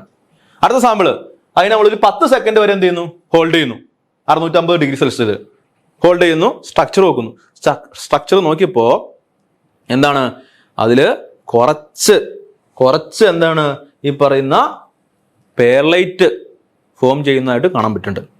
അതിന്റെ ക്രിസ്റ്റൽ സ്ട്രക്ചറിൽ കുറച്ച് പെയർലൈറ്റ് ഫോം ചെയ്യുന്നുണ്ട്. അതായത് ഒരു 10 സെക്കൻഡ് സമയത്തേക്ക് ഹോൾഡ് ചെയ്ത് വെച്ചപ്പോൾ പെയർലൈറ്റ് ഫോം ചെയ്തു. ഓക്കെ, അപ്പോൾ നമ്മൾ ആ പോയിന്റ് മാർക്ക് ചെയ്തതാണ്. പെയർലൈറ്റ് എത്ര ടൈം കഴിഞ്ഞപ്പോഴാണ് സ്റ്റാർട്ട് ചെയ്തത് അല്ലെങ്കിൽ ഫോം ചെയ്യാൻ തുടങ്ങിയത് എന്നുള്ള ടൈം നമ്മൾ നോട്ട് ചെയ്യും. സിമിലർലി അടുത്ത സാമ്പിൾ എടുക്കുന്നു, നമ്മൾ അതിന്റെ കോമ്പോസിഷൻ നോക്കുന്നു. അടുത്ത സാമ്പിൾ എടുക്കുന്നു, കോമ്പോസിഷൻ നോക്കുന്നു. അങ്ങനെ നമ്മൾ കംപ്ലീറ്റ് പെയർലൈറ്റ് ആയിട്ടുള്ള സാമ്പിളിന്റെ കോമ്പോസിഷൻ നോക്കുന്നു. അത് എന്തുമാത്രം ടൈം നമ്മളവിടെ 650 ഡിഗ്രി സെൽഷ്യസിൽ ഹോൾഡ് ചെയ്യുന്നു എന്ന് നോക്കുന്നു. ആ ടൈം എന്ത് ചെയ്യുന്നു, മാർക്ക് ചെയ്യുന്നു. ഓക്കെ, അപ്പൊ 650 ഡിഗ്രി സെൽഷ്യസിന് കറസ്പോണ്ടിങ് ആയിട്ടുള്ള പോയിന്റ് നമുക്ക് കിട്ടും അല്ലെ. പെയർലൈറ്റ് സ്റ്റാർട്ട് ചെയ്യുന്ന ഏത് ടൈമിലാണ്, പെയർലൈറ്റ് ഫിനിഷ് ചെയ്തത് ഏത് ടൈമിലാണെന്ന് കിട്ടും. സിമിലർലി എല്ലാ ടെമ്പറേച്ചറിനും കറസ്പോണ്ടിങ് ആയിട്ട് നമ്മൾ എന്ത് ചെയ്യും, ഈ പ്രോസസ്സ് വീണ്ടും ചെയ്തു നോക്കും. എല്ലാ ടെമ്പറേച്ചറിനും 600 ഡിഗ്രി സെൽഷ്യസ് എടുക്കും. അത് നമ്മൾ ഓരോ സാമ്പിളും ഓരോ ടൈം അവിടെ എന്ത് ചെയ്യും, ചെയ്യും. അതായത് 1 സെക്കൻഡ് 2 സെക്കൻഡ് 3 സെക്കൻഡ് 4 സെക്കൻഡ് എന്നിട്ട് എത്ര ടൈം കഴിയുമ്പോഴാണ് ഈ പറയുന്ന പെയർലൈറ്റ് സ്റ്റാർട്ട് ചെയ്യുന്നത് നോക്കും. ഓക്കെ, എത്ര ടൈം കഴിയുമ്പോഴാണ് ഏത് സാമ്പിളിലാണ് ഈ പെയർലൈറ്റ് സ്റ്റാർട്ട് ചെയ്തത്, ഏത് സാമ്പിളിലാണ് പെയർലൈറ്റ് ഫിനിഷ് ആയത് നോക്കും. എന്നിട്ട് എന്ത് ചെയ്യും, ഈ 2 പോയിന്റ് മാർക്ക് ചെയ്യും. അങ്ങനെ എല്ലാ ടെമ്പറേച്ചറിന്റെ പോയിന്റ് നമുക്ക് കിട്ടിക്കഴിഞ്ഞാൽ നമുക്ക് എന്ത് ചെയ്യാൻ പറ്റും, ഈ പറയുന്ന കർവ് വരയ്ക്കാൻ പറ്റും. ഓക്കെ, സോ ഇങ്ങനെയാണ് നമ്മുടെ ട്രിപ്പിൾ ടി ഡയഗ്രാം വരയ്ക്കുന്നത്. സോ എങ്ങനെയാണ് കൺസ്ട്രക്ട് ചെയ്യുന്നതെന്നാണ് ചോദിച്ചിരിക്കുന്നത്. സോ ഞാൻ കംപ്ലീറ്റ് ആയിട്ട് വളരെ ഡീറ്റെയിൽ ആയിട്ട് എഴുതിയിട്ടുണ്ട്. ജസ്റ്റ് ഒന്ന് വായിച്ചു നോക്കാം. Figure shows the temperature dependence of the pearlite transformation of eutectoid steel. The curve is plotted by using a number of specimens heated to austenitic temperature and then rapidly transferring one by one to liquid salt bath of a particular temperature, say 650 degree Celsius. എന്താണ് ഈ curve plot ചെയ്യുന്നത് എങ്ങനെയാണ്, നമ്മൾ എന്ത് ചെയ്യും, എല്ലാത്തിനും എന്ത് ചെയ്യുന്നു, ഓസ്റ്റനൈറ്റിക് ടെമ്പറേച്ചറിലേക്ക് ഹീറ്റ് ചെയ്യുന്നു. എന്നിട്ട് എന്ത് ചെയ്യുന്നു, എല്ലാത്തിനും നമ്മൾ എന്ത് ചെയ്യുന്നു, 650 ഡിഗ്രി സെൽഷ്യസ് ഒരു പർട്ടിക്കുലർ ടെമ്പറേച്ചറിലേക്ക് എന്ത് ചെയ്യുന്നു, കൂൾ ചെയ്യുന്നു. After keeping the specimen at this temperature for various periods of time it is quenched to room temperature. ഓരോ സ്പെസിമിനെ നമ്മൾ എന്ത് ചെയ്യും, പല ടൈം എന്ത് ചെയ്യും, കറക്റ്റ് ആ ടെമ്പറേച്ചറിൽ എന്ത് ചെയ്യും, ഹോൾഡ് ചെയ്ത് വെക്കും. എന്നിട്ട് എന്ത് ചെയ്യും, കൊഞ്ച് ചെയ്ത് നമ്മൾ റൂം ടെമ്പറേച്ചറിലേക്ക് കൊണ്ടുവരും. കൊഞ്ച് ചെയ്യുന്ന പറഞ്ഞാൽ എന്താണ്, നമുക്ക് വാട്ടർ വെച്ചിട്ടോ ഓയിൽ വെച്ചിട്ടോ പെട്ടെന്ന് നമുക്ക് കൂൾ ചെയ്യുന്നതിനെയാണ് നമ്മൾ എന്ത് പറയുന്നത്, കൊഞ്ച് എന്ന് പറഞ്ഞത്. ഓക്കെ, ദെൻ എന്താണ്, a curve is plotted to show the amount of austenite transformed corresponding to various periods of time. എന്നിട്ട് എന്ത് ചെയ്യും, ഓരോ ടൈമിനും കറസ്പോണ്ടിങ് ആയിട്ടുള്ള കർവ് നമ്മൾ എന്ത് ചെയ്യും, വരയ്ക്കും. Okay, in similar manner isothermal transformation curves are corresponding to different temperatures like 680 degree Celsius 700 degree Celsius can be constructed. ഇതുപോലെ തന്നെ മറ്റ് ടെമ്പറേച്ചറുകളും നമ്മൾ എടുത്തിട്ട് ഓരോ ടെമ്പറേച്ചറിലേക്കും നമ്മൾ ഈ പറയുന്ന ഓസ്റ്റനൈറ്റിൽ നിന്ന് 750 ഡിഗ്രി സെൽഷ്യസ് അതോ ഓസ്റ്റനൈറ്റ് സ്റ്റേബിൾ ആവുന്ന ടെമ്പറേച്ചറിൽ നിന്ന് നമ്മുടെ ഈ സാമ്പിൾസിനെ കൊണ്ടുവരുന്നു, ഓരോ ടെമ്പറേച്ചറിലേക്ക് കൊണ്ടുവരുന്നു. എന്നിട്ട് ഓരോ ടെമ്പറേച്ചറിലും നമ്മൾ എന്ത് ചെയ്യുന്നു, ഡിഫറെന്റ് ടൈം അവിടെ അതിനെ ഹോൾഡ് ചെയ്ത് വെച്ചിട്ട് നമ്മൾ പോയിന്റ് മാർക്ക് ചെയ്യുന്നു. ഓക്കെ, അപ്പൊ അങ്ങനെയാണ് എന്ത് ചെയ്യുന്നത്, ഈ പറയുന്ന ഡയഗ്രാം വരയ്ക്കുന്നത്. പിന്നെ എന്താ പറഞ്ഞിരിക്കുന്നത്, along the horizontal axis time represented in logarithmic scale while the vertical axis represents time. horizontal axis നമ്മൾ ടൈം ആണ് കൊടുത്തിരിക്കുന്നത്, അത് ലോഗറിതമിക് സ്കെയിലാണ്. ടൈം നമ്മൾ ലോഗ് സ്കെയിലാണ് കൊടുത്തിരിക്കുന്നത്. വെർട്ടിക്കൽ ആക്സിസിൽ എന്താണ്, ടെമ്പറേച്ചർ ആണ്. ഓക്കെ, പിന്നെന്താ നോക്കി, the solid curve on the left side represents the time required at each temperature to begin the transformation to pearlite. അതായത് ലെഫ്റ്റ് സൈഡിലുള്ള ഈ കർവ് എന്താണ്, പെയർലൈറ്റ് ആയിട്ട് ട്രാൻസ്ഫോം ചെയ്യാൻ എടുക്കുന്ന ടൈം, തുടങ്ങാൻ എടുക്കുന്ന ടൈം ഇൻഡിക്കേറ്റ് ചെയ്യുന്നു. This curve is named as PS. PS എന്ന് പറയുന്നത് എന്താണ്, pearlite starting curve. This is the other solid curve on the right side is named as PF. എന്താണ്, ഈ കർവിനെ വിളിക്കുന്നവരാണ് എന്ത്, PF. Okay, pearlite finish curve indicating the time needed to finish the pearlite transformation to 100%. Okay, in between the dashed curve represents the time at which 50% of the transformation completed. അതായത് ഈ dashed curve എന്താ indicate ചെയ്യുന്നത്, 50% പേർലൈറ്റ് ഉണ്ടായി എന്നുള്ളതാണ് ഇത് indicate ചെയ്യുന്നത്. Okay, 10 മാർക്കിന്റെ question ആണ്. സോ ഫിഗർ വരച്ച് ആവശ്യത്തിന് ഡീറ്റെയിൽ ആയിട്ട് തന്നെ എഴുതിക്കൊള്ളണം. അടുത്ത ക്വസ്റ്റ്യനിലേക്ക് പോവാണ്. അടുത്ത ക്വസ്റ്റ്യൻ എന്താണ്? 4 മാർക്കിന്റെ ക്വസ്റ്റ്യൻ ആണ്. What is the difference between എന്താണ് അനീലിംഗ് ആൻഡ് നോർമലൈസിങ്? അനീലിംഗും നോർമലൈസിംഗും തമ്മിലുള്ള വ്യത്യാസം എന്താണ്? രണ്ടും ഏകദേശം സിമിലർ പ്രോസസ് ആണ്, പക്ഷെ വ്യത്യാസങ്ങളുണ്ട്. എന്താണ്? ബേസിക്കലി അനീലിംഗ് എന്തിനാ നമ്മൾ ചെയ്യുന്നത്? അനീലിംഗ് ചെയ്യുന്നത് ഡക്റ്റിലിറ്റി കൂട്ടാൻ വേണ്ടിയാണ്, മെറ്റീരിയൽസിന്റെ ഡക്റ്റിലിറ്റി കൂട്ടാൻ വേണ്ടിയാണ്. അതായത് നമ്മൾ ടഫ് ആക്കാൻ വേണ്ടിയാണ്, ഹാർഡ്നെസ് കുറച്ച് ഡക്റ്റിലിറ്റി കൂട്ടുക. എന്നാൽ നോർമലൈസിങ് ചെയ്യുന്നത് അല്പം സ്ട്രെങ്ത് കൂട്ടാൻ വേണ്ടിയാണ്. ഡക്റ്റിലിറ്റി കൂട്ടുമ്പോൾ എന്ത് ചെയ്യും? സ്ട്രെങ്ത് കുറയും. ഓക്കെ, പക്ഷെ നോർമലൈസിങ് ചെയ്യുന്നത് എന്താണ്? ഡക്റ്റിലിറ്റി അല്പം കുറയ്ക്കും. ഓക്കെ, സ്ട്രെങ്ത് കൂട്ടാൻ വേണ്ടിയാണ്. ബേസിക്കലി നോർമലൈസിങ് സ്ട്രെങ്ത് കൂട്ടാനും നമ്മുടെ അനീലിംഗ് ഡക്റ്റിലിറ്റി കൂട്ടാനുമാണ്. ഓക്കെ, ഡക്റ്റിലിറ്റി കൂടി കഴിഞ്ഞാൽ സ്ട്രെങ്ത് അല്പം കുറഞ്ഞു. ഇനി വ്യത്യാസം എന്തൊക്കെയാന്ന് നോക്കാം. നോർമലൈസിംഗിൽ നമ്മൾ കൂൾ ചെയ്യുന്നത് എയറിലാണ്. ഓക്കെ, നോർമലൈസിങ് നോർമൽ എയർ ഉപയോഗിച്ചിട്ട് കൂൾ ചെയ്യും, അങ്ങനെ ഓർത്തിരുന്നാൽ മതി. Okay, normalising. എന്നാൽ അനീലിംഗ് ആണെങ്കിൽ ആ ഫർണസിൽ വെച്ച് നമ്മൾ കൂൾ ചെയ്യണേ. വെരി സ്ലോ കൂളിംഗ് റേറ്റിൽ കൂൾ ചെയ്യുന്ന പരിപാടിയാണ് എന്ത്? അനീലിംഗ്. ബേസിക്കലി അനീലിംഗ് എന്ന് പറയുന്നത് എന്താണ്? ഫർണസ് കൂളിംഗ് ആണ്. അനീലിംഗ് എന്ന് നിങ്ങൾ കേട്ട് കഴിഞ്ഞാൽ അപ്പം നിങ്ങൾ മൈൻഡിലേക്ക് വരേണ്ടതാണ് ഫർണസ് കൂളിംഗ്. ഫർണസിലാണ് നമ്മൾ കൂൾ ചെയ്യുന്നത് അനീലിംഗിൽ. ഓക്കെ, സോ ഇതാണ് ബേസിക് ഡിഫറൻസ് എന്ന് പറയുന്നത്. നോർമലൈസിംഗിൽ നമ്മൾ എയർ വെച്ച് കൂൾ ചെയ്യും. ഓക്കെ, എയറിൽ വെച്ച് കൂൾ ചെയ്യും. എന്നാൽ നമ്മുടെ അനീലിംഗ് എന്ന് പറഞ്ഞു കഴിഞ്ഞാൽ നമ്മൾ ഫർണസിൽ വെച്ചിട്ടാണ് കൂൾ ചെയ്യുന്നത്. നമ്മുടെ ഏതെങ്കിലും ഒരു അലോയിന് നമ്മൾ ഫർണസിൽ ഇങ്ങനെ വെച്ചിട്ട് ആ പയ്യെ കൂൾ ചെയ്യുള്ളൂ. ഓക്കെ, ഇനി നോർമലൈസിംഗ് ചെയ്ത് കഴിഞ്ഞാൽ നമുക്ക് ഫൈൻ ഗ്രെയിൻസ് ഉണ്ടാവുക. അതിന്റെ സ്ട്രക്ചർ ഫൈൻ പേർലൈറ്റിക് സ്ട്രക്ചർ ആയിരിക്കും. എന്നാൽ അനീലിംഗ് ചെയ്ത് കഴിഞ്ഞാൽ കോഴ്സ് ഗ്രെയിൻ ആയിരിക്കും ഉണ്ടാവുക, കോഴ്സ് പേർലൈറ്റ് സ്ട്രക്ചർ ആയിരിക്കും ഉണ്ടാവുക. ഓക്കെ, ഇനി അനീലിംഗ് നോർമലൈസിംഗ് ചെയ്ത് ഞാൻ പറഞ്ഞു സ്ട്രെങ്ത് ഹാർഡ്നെസ് ഒക്കെ എന്തായിരിക്കും? ഹൈ ആയിരിക്കും. ഓക്കെ, ഇവിടെ എന്തായിരിക്കും? ഡക്റ്റിലിറ്റി ആയിരിക്കും ഹൈ, സ്ട്രെങ്ത് എന്തായിരിക്കും? കുറവായിരിക്കും. സോ ബേസിക്കലി അനീലിംഗ് ചെയ്യുന്നതിനാണ് ഡക്റ്റിലിറ്റി കൂട്ടാൻ വേണ്ടിയാണ്, സ്ട്രെങ്ത് കുറഞ്ഞു പോകും. ഓക്കെ, ഇതൊരു ഫിനിഷിംഗ് ഓപ്പറേഷൻ ആയിട്ട് ഉപയോഗിക്കുന്നു, ഇതൊരു ഇന്റർമീഡിയറ്റ് ഓപ്പറേഷൻ ആയിട്ട് ഉപയോഗിക്കുന്നു. ഓക്കെ, ഏതെങ്കിലും 3 പോയിന്റ് പറഞ്ഞാൽ മതിയാവും. ഈ ഡിഫറൻസ് ഇമ്പോർട്ടൻ്റ് ആണ്. ഇത് എല്ലാ കൊല്ലം ചോദിക്കുന്നുണ്ട് കേട്ടോ. എല്ലാ കൊല്ലം ചോദിക്കുന്ന ഒരു ക്വസ്റ്റ്യൻ ആണ് അനീലിംഗും നോർമലൈസിംഗും തമ്മിലുള്ള വ്യത്യാസം എന്താണുള്ളത്. Okay, yes.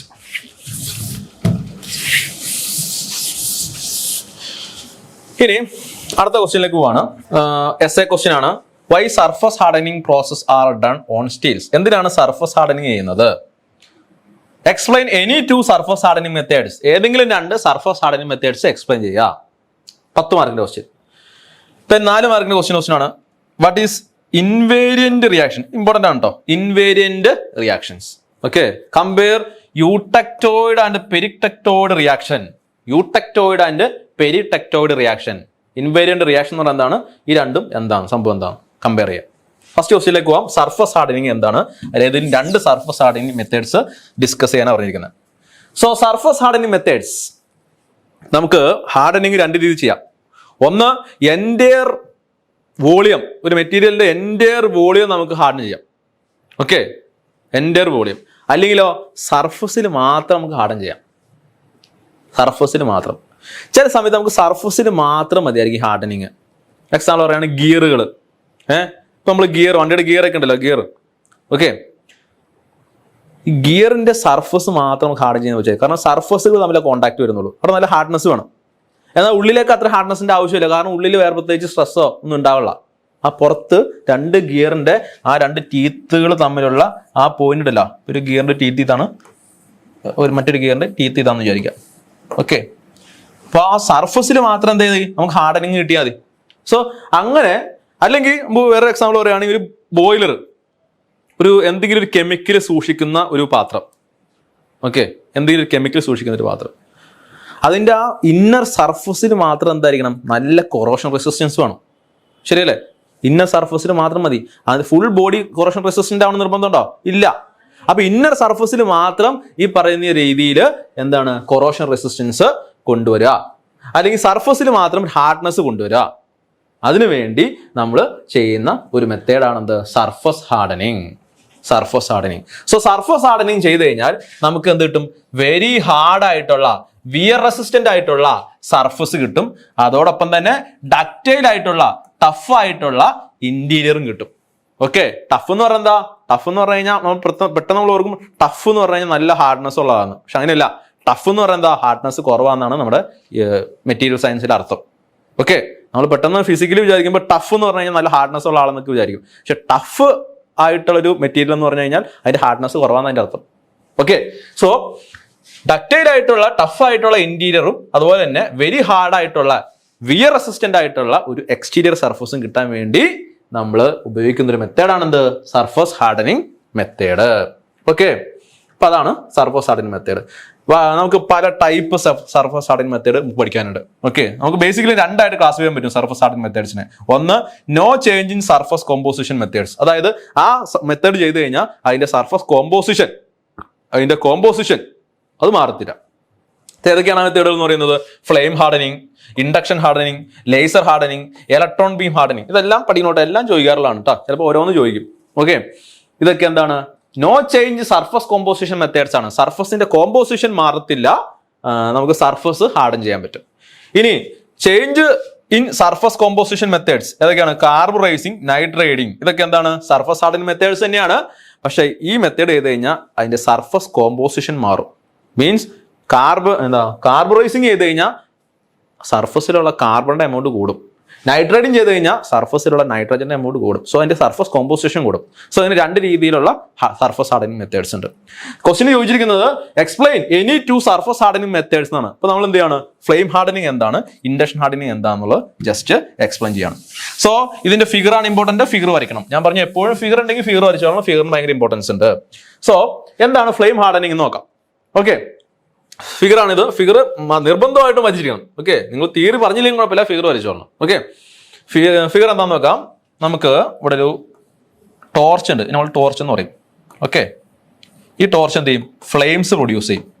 Okay, flames. ഈ ടോർച്ച് യൂഷ്വലി എന്താണ്? ഓക്സി അസറ്റിലീൻ ഫ്ലെയിം ആണ്, അല്ലെങ്കിൽ ഓക്സി അസറ്റിലീൻ ടോർച്ച് ആണ്. ഓക്കെ, ഓക്സി അസറ്റിലീൻ ടോർച്ച്. ഓക്കെ, ഓക്സി അസറ്റിലീൻ ടോർച്ച് ആണ്. അതാണ് ഫ്ലെയിം പ്രൊഡ്യൂസ് ചെയ്യുന്നത്. സോ അത് വെച്ച് നമ്മൾ എന്ത് ചെയ്യും? ഈ സർഫസ്, ഇതാണ് നമ്മൾ ഹീറ്റ് ചെയ്യേണ്ട സർഫസ് അല്ലെങ്കിൽ ഹാർഡൻ ചെയ്യേണ്ട സർഫസ് എന്ന് പറയാം. ഓക്കെ, സോ അതിലേക്ക് നമ്മൾ എന്ത് ചെയ്യുന്നു? ഈ ഓക്സി അസറ്റിലീൻ ഫ്ലെയിം എന്ത് ചെയ്യുന്നു? അടുപ്പിക്കുന്നു. അപ്പൊ ഇതെന്താവും? ഹീറ്റ് ആകുന്നു. ഓൺ ദി സ്പോട്ടിൽ അതിന്റെ ബാക്ക് സൈഡിൽ എന്തുണ്ട്? ഒരു ജെറ്റ് ഓഫ് വാട്ടർ ഉണ്ട്. ഓക്കെ, ജെറ്റ് ഓഫ് വാട്ടർ എന്ത് ചെയ്യും? ഓൺ ദി സ്പോട്ടിൽ ഹീറ്റ് ചെയ്യുന്നു. അപ്പം തന്നെ എന്ത് ചെയ്യുന്നു? അത് നമ്മൾ എന്ത് ചെയ്യുക? വാട്ടർ ജെറ്റ് വെച്ചിട്ട് എന്ത് ചെയ്യാണ്? കൂൾ ചെയ്യാണ്.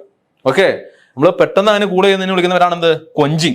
കൊഞ്ചിങ് അല്ലേ? വാട്ടർ വെച്ചിട്ട് പെട്ടെന്ന് സഡേന്ന് കൂൾ ചെയ്യുന്നതിന് വിളിക്കുന്നവരാണ് കൊഞ്ചിങ് എന്ന് പറയുന്നത്. ഓക്കെ, സോ ഈ വാട്ടർ വിളിക്കുന്നവരാണ് കൊഞ്ച്. ഓക്കെ, സോ ഇങ്ങനെ ചെയ്യുമ്പോൾ, അതായത് ഓക്സി അസറ്റിലീൻ ഫ്ലെയിം വെച്ചിട്ട് നമ്മൾ എന്ത് ചെയ്യുന്നു? സർഫസ് ഹാർഡൻ ചെയ്യുന്നു. ഹീറ്റ് ചെയ്യുന്നു. ഓൺ ദി സ്പോട്ടിൽ തന്നെ നമ്മൾ എന്ത് ചെയ്യുന്നു? വാട്ടർ വെച്ച് കൊഞ്ച് ചെയ്യുന്നു. സർഫസ് എന്തായിക്കോളും? നല്ല ഹാർഡായിട്ടിരുന്നോളും സർഫസ് മാത്രം. സോ ഈ മെത്തേഡിന് വിളിക്കുന്നവരാണ് എന്ത്? Flame hardening. സോ ഇതിന്റെ ടെമ്പറേച്ചർ ഉണ്ട്, പെർസെന്റേജ് ഉണ്ട്, ഒന്നും പഠിച്ചില്ലെങ്കിൽ കുഴപ്പമൊന്നുമില്ല, മാർക്ക് പറയുന്നില്ല. നിങ്ങൾ ജസ്റ്റ് ഫിഗർ വരയ്ക്കുക, പ്രോസസ് എന്താണെന്ന് എക്സ്പ്ലെയിൻ ചെയ്യുക. എന്താണ്? ഓക്സി അസറ്റിലീൻ ടോർച്ച് ഉപയോഗിച്ച് നമ്മൾ എന്ത് ചെയ്യുന്നു? സർഫസ് ഹീറ്റ് ചെയ്യുന്നു. നമ്മൾ എന്ത് ചെയ്യുന്നു? വാട്ടർ ഉപയോഗിച്ചിട്ട് എന്ത് ചെയ്യുന്നു? ആ സർഫസ് കൊഞ്ച് ചെയ്യുന്നു. അപ്പൊ എന്ത് സംഭവിക്കുന്നു? ആ ഹീറ്റായ സർഫസ് പെട്ടെന്ന് തന്നെ എന്ത് ചെയ്യുന്നു? ഹയർ കൂളിംഗ് റേറ്റിൽ എന്ത് ചെയ്യുന്നു? നോർമൽ ടെമ്പറേച്ചറിലേക്ക് വരുന്ന മൂലം എന്ത് ചെയ്യുന്നു? അതിന്റെ സർഫസ് ഹാർഡൻ ആകുന്നു. ഓക്കെ, ഇനി ഇതിന്റെ അഡ്വാൻറ്റേജസ് എന്തൊക്കെയാണ്? റാപ്പിഡ് ആൻഡ് എഫിഷ്യന്റ് മെത്തേഡാണ്. പെട്ടെന്ന് ചെയ്യാൻ പറ്റും. റാപ്പിഡ് ആണ്. അതുപോലെ തന്നെ small regions can be hardened. So low distortions. നമുക്ക് ചെറിയ സ്മോൾ റീജിയൻസ്, ഇത്തിരി ഇല്ലാത്ത, നമുക്ക് പെട്ടെന്ന് വേറെ ഏതെങ്കിലും മെത്തേഡ് ഉപയോഗിച്ചിട്ട് ഹാർഡൻ ചെയ്യാൻ പറ്റാത്ത ചെറിയ റീജിയൻസ് ഒക്കെ വേണമെങ്കിൽ നമുക്ക് എന്ത് ചെയ്യാൻ പറ്റും? ഈ പറയുന്ന ഫ്ലെയിം ഹാർഡനിങ് വെച്ചിട്ട് ഹാർഡൻ ചെയ്യാൻ പറ്റും. Okay, also suitable for large components that cannot be fitted in furnace and four heavy components which cannot be transported. കൂടാതെ വലിയ കമ്പോണൻസ്, അതായത് നമുക്ക് ട്രാൻസ്പോർട്ടേഷൻ നടക്കില്ല, നമ്മൾ ഇരിക്കുന്ന സ്ഥലത്ത് നിന്ന് വേറെ സ്ഥലത്തേക്ക് മാറ്റാൻ പറ്റത്തില്ല. അപ്പൊ അങ്ങനെയുള്ളൊരു മെറ്റീരിയൽ നമ്മൾ ഹാർഡൻ ചെയ്യണമെങ്കിൽ നമ്മൾ എന്ത് ചെയ്യണം? അവിടെ പോയിട്ട് ഈ ഓക്സി അസറ്റിലീൻ ഫ്ലെയിം വെച്ചിട്ട് നമുക്ക് ഇത് വെച്ചിട്ട് എന്ത് ചെയ്യും? ഹാർഡൻ ചെയ്യാൻ പറ്റും. പോർട്ടബിൾ ആണ്. നമുക്ക് മെറ്റീരിയലും കൂടെ ഉണ്ടേണ്ട ആവശ്യമില്ല. നമുക്ക് അവിടെ പോയിട്ട് തന്നെ വെരി ലാർജ് ആയിട്ടുള്ള മെറ്റീരിയൽസ് ഒക്കെ ആണെങ്കിൽ ഹാർഡൻ ചെയ്യാൻ പറ്റും. ഓക്കെ, ഇനി ഇതിന്റെ ഡിസഡ്വാൻറ്റേജസ് എന്തൊക്കെയാണ്? Case depth is difficult to control. എന്തുമാത്രം ഡെപ്തിലേക്ക് ഹാർഡൻ ചെയ്യണം എന്നുള്ളത് കൺട്രോൾ ചെയ്യുക എന്നുള്ളത് ഭയങ്കര ബുദ്ധിമുട്ടാണ്. ഓക്കെ, ഇത്ര ഡെപ്ത് 4 മില്ലിമീറ്റർ ഡെപ്ത് വരെ എനിക്ക് ഹാർഡൻ ചെയ്യണം അങ്ങനെ പറഞ്ഞു കഴിഞ്ഞാൽ നമ്മൾ നടക്കൂല. ഫ്ലെയിം ഹാർഡനിങ് വെച്ചത് നടക്കൂല. ഓക്കെ, ഇനി low carbon steel cannot be hardened. Low carbon steel, അതായത് കാർബണിന്റെ എമൗണ്ട് കുറവായിട്ടുള്ള സ്റ്റീലാണെങ്കിൽ കാർബണിന്റെ എമൗണ്ട് കുറവായിട്ടുള്ള സ്റ്റീലാണെങ്കിൽ ഇവിടെ എഴുതിയിട്ടുണ്ട് കാർബൺ പെർസെന്റേജ് ഷുഡ് ബി 3 മുതൽ 0.6 വരെ ആയിരിക്കണം. അതിലും താഴെയാണ് കാർബണിന്റെ എമൗണ്ട് 0.3 താഴെയാണെങ്കിൽ എന്ത് ചെയ്യാൻ പറ്റത്തില്ല, സർഫസ് ഈ പറയുന്ന ഫ്ലെയിം ഹാർഡനിങ് വെച്ചിട്ട് എന്ത് ചെയ്യാൻ പറ്റില്ല, സർഫസ് ഹാർഡനിങ് ചെയ്യാൻ പറ്റത്തില്ല. ഓക്കെ, കുഴപ്പമില്ലല്ലോ. സോ ഇതാണ് എന്ത് ഫ്ലെയിം ഹാർഡനിങ് എന്ന് പറയുന്നത്. ഫിഗർ വരയ്ക്കുക എന്നുള്ളതാണ് ഇമ്പോർട്ടന്റ്. വർക്കിംഗ് എന്താണെന്ന് എക്സ്പ്ലെയിൻ ചെയ്യുക. അഡ്വാൻറ്റേജസ് ആൻഡ് ഡിസഡ്വാൻറ്റേജസ് നിങ്ങൾ എന്ത് ചെയ്ത് വെച്ചാലും അത് കാര്യമായിട്ട് നോക്കില്ല, നിങ്ങൾക്ക് മാർക്ക് കിട്ടും. ഓക്കെ, അടുത്താണത് ഇൻഡക്ഷൻ ഹാർഡനിങ്. ഇൻഡക്ഷൻ ഹാർഡനിങ് എന്താ നോക്കാം. ഫിഗർ ഇതാണ്. അപ്പൊ ഇൻഡക്ഷൻ ഹാർഡനിങ്ങിൽ നമുക്ക് എന്തുണ്ട്, കുറെ കോയിൽസ് ഉണ്ട്. ഇതാണ്ടാ ഈ കാണിക്കുന്നത് എന്താണ്, കുറെ കോയിൽസ് ആണ്, ഹീറ്റിംഗ് കോയിൽസ്. ഓക്കെ, ഈ ഹീറ്റിംഗ് കോയിലിലേക്ക് നമ്മൾ എന്ത് ചെയ്യും, കറണ്ട് കൊടുക്കും. ഹീറ്റിംഗ് കോയിലിലേക്ക് നമ്മൾ കറണ്ട് കൊടുക്കും. കറണ്ട് കൊടുക്കുമ്പോൾ എന്താവും, കറണ്ട് കൊടുക്കുമ്പോൾ അത് ഹീറ്റ് ആവും. ഹീറ്റ് ആവുമ്പോൾ സ്വാഭാവികമായിട്ടും ഹീറ്റിംഗ് കോയിൽ എവിടെ വെച്ചാണ്, ഈ സർഫസുമായിട്ട് കോൺടാക്റ്റിൽ വെച്ചാണ് അല്ലെ, സർഫസ് എന്ത് ചെയ്യും, ഹീറ്റ് ആവും. ഇനി ആ കോയിലിന്റെ ബാക്ക് സൈഡിൽ എന്തുണ്ട്, ഇവിടെ നോക്കിയേ, orifices for pressure spraying of heated surface. Okay, ഇവിടെ എന്തുണ്ട്, കുറെ ഒറിഫൈസസ് ഉണ്ട്, ഒറിഫൈസസ്. ഓക്കെ, ഈ ഒറിഫൈസിൽ കൂടെ എന്ത് ചെയ്യും, വാട്ടർ നമുക്ക് എന്ത് ചെയ്യാൻ പറ്റും, പ്രഷറൈസ്ഡ് വാട്ടർ കണ്ടോ, ഒന്നല്ലെങ്കിൽ വാട്ടർ ആയിരിക്കും, അല്ലെങ്കിൽ വേറെ ഓയിലായിരിക്കും, എന്തോ ആവാം. അതുകൊണ്ടാണ് കൊഞ്ച് മീഡിയം എന്ന് പറയുന്നത്. ഒന്നല്ലെങ്കിൽ നമ്മൾ ഏതെങ്കിലും പർട്ടിക്കുലർ ഓയിൽ ഉപയോഗിച്ചിട്ട് നമ്മൾ എന്ത് ചെയ്യാൻ പറ്റും, കൂൾ ചെയ്യാൻ പറ്റും, അല്ലെങ്കിൽ വാട്ടർ ഉപയോഗിക്കാൻ പറ്റും. സോ ഇവിടെ എന്തുണ്ട്, ഈ പറയുന്ന ഒറിഫൈസ് ഉണ്ട്. ഈ ഒറിഫൈസിൽ കൂടെ നമ്മൾ എന്ത് ചെയ്യുന്നു, ഈ പറയുന്ന കൊഞ്ച് medium, may be water or any other oil നമ്മൾ ഇതിലൂടെ അടുപ്പിക്കും. അപ്പൊ എന്ത് ചെയ്യും, ഇത് ഹീറ്റ് ആവുന്നു. ഹീറ്റ് ആവുമ്പോൾ തന്നെ എന്ത് ചെയ്യുന്നു, ഹീറ്റ് ചെയ്ത് കഴിഞ്ഞാൽ അപ്പം തന്നെ നമ്മൾ എന്ത് ചെയ്യുന്നു, കൊഞ്ച് മീഡിയം ഉപയോഗിച്ചിട്ട് എന്ത് ചെയ്യുന്നു, അതിനെ റാപ്പിഡായിട്ട് തണുപ്പിക്കുകയാണ്. തണുപ്പിക്കുമ്പോൾ ഇതിന്റെ സർഫസ് എന്താവും, അത് എന്തായി മാറും, ഹാർഡായിട്ട് മാറും. ഓക്കെ, സോ ഇതാണ് എന്ത് ഈ പറയുന്ന ഇൻഡക്ഷൻ ഹാർഡനിങ് എന്ന് പറഞ്ഞാൽ. നമ്മളൊരു കോയിൽ ഉപയോഗിച്ചിട്ട് നമ്മൾ ഏത് സർഫസ് ആണോ നമുക്ക് ഹാർഡൻ ചെയ്യേണ്ടത്, ആ കോയിൽ വൈൻഡ് ചെയ്തിട്ട് കോയിലിലേക്ക് നമ്മൾ കറണ്ട് കൊടുക്കുന്നു, അത് ഹീറ്റ് ആവുന്നു. ഹീറ്റ് ആകുമ്പോൾ തന്നെ എന്ത് ചെയ്യുന്നു, ഒരു കൊഞ്ചിങ് മീഡിയം ഉപയോഗിച്ചിട്ട് എന്ത് ചെയ്യുന്നു, അതിനെ നമ്മൾ എന്ത് ചെയ്യുന്നു, തണുപ്പിക്കുന്നു. പെട്ടെന്ന് തണുപ്പിക്കുന്നു, നമുക്ക് എന്ത് ചെയ്യുന്നു, ഹാർഡായിട്ടുള്ള സർഫസ് കിട്ടുന്നു. ഇനി ഇതിന്റെ അഡ്വാൻറ്റേജ് എന്ന് പറഞ്ഞാൽ വെരി ഫാസ്റ്റ് പ്രോസസ് ആണ്. പറഞ്ഞ പോലെ നമ്മൾ തൊട്ടുമുമ്പ് പറഞ്ഞ ഈ പറയുന്ന ഫ്ലെയിം ഹാർഡനിങ് എന്താണ്, ഫാസ്റ്റ് പ്രോസസ് ആണ്. ഇതും എന്താണ്, നല്ല പെട്ടെന്ന് നമുക്ക് ഫാസ്റ്റ് ആയിട്ട് നമുക്ക് എന്ത് ചെയ്യാൻ പറ്റും, ഈ പറയുന്ന ഹാർഡനിങ് ചെയ്യാൻ പറ്റും compare to carburising and nitrating. Carburising and nitrating എന്ന് പറഞ്ഞാൽ വെരി സ്ലോ പ്രോസസ് ഒക്കെയാണ്. സോ ഇതെന്താണ്, ഫാസ്റ്റ് പ്രോസസ് ആണ്. Irregular shape can be hardened easily.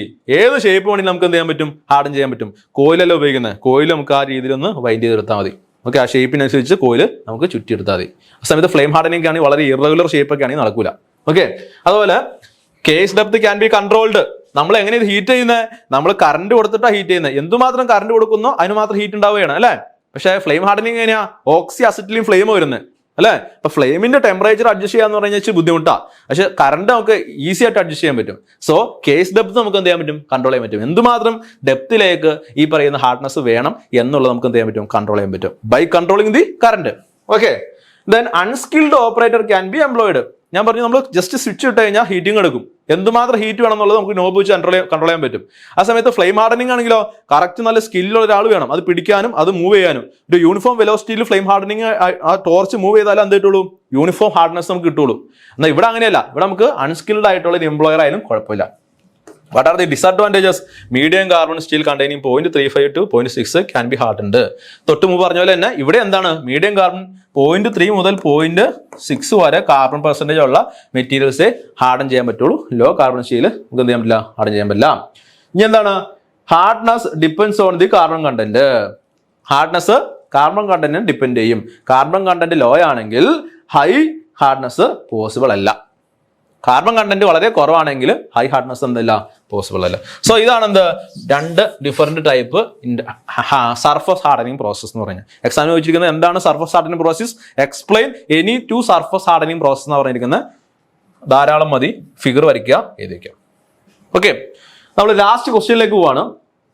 What is invariant reaction and compare the eutectoid and peritectoid reaction എന്ന് പറയുന്നത്. Very very important ആണ്, very very important. ഇത് actually iron carbon ഡയഗ്രമായി relate ചെയ്തിരിക്കുന്ന ഒരു ക്വസ്റ്റ്യൻ ആണ്. Okay, iron carbon diagram. Iron carbon ഡയഗ്രത്തിന്റെ question നമ്മൾ പ്രീവിയസ് ക്വസ്റ്റ്യൻസ് ഇനി വരുന്ന ക്വസ്റ്റ്യൻസിൽ വരുന്നുണ്ട്. സോ വളരെ ഡീറ്റെയിൽ ആയിട്ട് ഡിസ്കസ് ചെയ്യേണ്ട ഒരു പോർഷൻ ആണ് ഈ പറയുന്ന അയൺ കാർബൺ ഡയഗ്രം. നിങ്ങൾ പഠിച്ചിട്ടുണ്ടാവും ചിലപ്പോൾ. ഓക്കെ, സോ നമുക്ക് നമ്മുടെ ക്വസ്റ്റ്യനിലേക്ക് പോയി കഴിഞ്ഞാൽ വാട്ട് ഈസ് ഇൻവേരിയന്റ് റിയാക്ഷൻ എന്നാണ് question. What is invariant reaction എന്താണ് നോക്കാം. ഈ അയൺ കാർബൺ ഡയഗ്രത്തിൽ 1-2 പോയിന്റുകളുണ്ട്. ഒന്ന് ഈ പോയിന്റ്, ഓക്കെ, ഈ പോയിന്റ്. 2 ഈ പോയിന്റ്. 3 ഈ പോയിന്റ്. വേണ്ട, ഈ 3 പോയിന്റ് ശ്രദ്ധിക്കാം. ഈ പോയിന്റ് വിളിക്കുന്ന പേരാണ് യൂടെക്റ്റിക് പോയിന്റ്. എന്താണ്? യൂടെക്റ്റിക്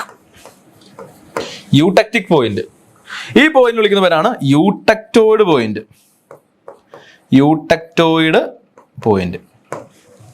ഈ പോയിന്റിനെ വിളിക്കുന്ന പേരാണ് peritectic point. Peritectic point. Okay, 3 പോയിന്റുകളുണ്ട്. അയൺ കാർബൺ ഡയഗ്രത്തിലെ 3 പോയിന്റുകളാണ്. Eutectic point, eutectoid point, peritectic point. Very important ആണോ? വെരി ഇമ്പോർട്ടന്റ് ആണ്. ഈ യൂടെക്റ്റിക് പോയിന്റിൽ നടക്കുന്ന റിയാക്ഷനെ വിളിക്കുന്ന പേരാണെന്ത്? യൂടെക്റ്റിക് റിയാക്ഷൻ. യൂടെക്റ്റിക് പോയിന്റിൽ നടക്കുന്ന റിയാക്ഷൻ വിളിക്കുന്ന പേരാണ് യൂടെക്റ്റിക് റിയാക്ഷൻ. യൂടെക്ടോയിഡ് പോയിന്റിൽ നടക്കുന്ന റിയാക്ഷൻ വിളിക്കുന്ന പേരാണെന്ത്? യൂടെക്ടോയിഡ് റിയാക്ഷൻ. പെരിടെക്റ്റിക് പോയിന്റിൽ നടക്കുന്ന റിയാക്ഷൻ വിളിക്കുന്ന പേരാണെന്ത്? പെരിടെക്റ്റിക് റിയാക്ഷൻ. ഇനി ഓരോ റിയാക്ഷൻ എന്താന്ന് നോക്കാം. നോക്കിയേ, യൂടെക്റ്റിക് പോയിന്റ് എടുത്തു കഴിഞ്ഞാൽ നമുക്ക് എന്ത് കാണാൻ പറ്റും? യൂടെക്റ്റിക് പോയിന്റ് ഇതിന്റെ മോൾ ഭാഗത്ത് നോക്കുക. മോൾ ഭാഗത്ത് എന്താണ്? ഒരു ലിക്വിഡ് ആണ് അല്ലെ? അയൺ കാർബൺ ഡയഗ്രാം ആണ്. അയൺ കാർബൺ ഡയഗ്രാം അതിന്റെ ലിക്വിഡ് ഫേസിലാണ് ഇവിടെ ഇരിക്കുന്നത് അയൺ കാർബൺ എന്ന് പറയുന്നത് അല്ലെ? ഈ ലിക്വിഡ് ഫേസിലിരിക്കുന്ന അയൺ കാർബൺ യൂടെക്റ്റിക് പോയിന്റിൽ വെച്ച് എന്നാ സംഭവിക്കുന്നത് നോക്കിയേ. അതിനെന്നാ സംഭവിക്കുന്നത്? അത് എന്തായിട്ട് മാറുവാണ്? സോളിഡ് ആയിട്ട് മാറുവാണ് അല്ലെ? ഇത് ലിക്വിഡ് ആണ്, സോളിഡ് ആണ്. ഈ സോളിഡിന്റെ പ്രത്യേകത എന്താ നോക്കിയേ.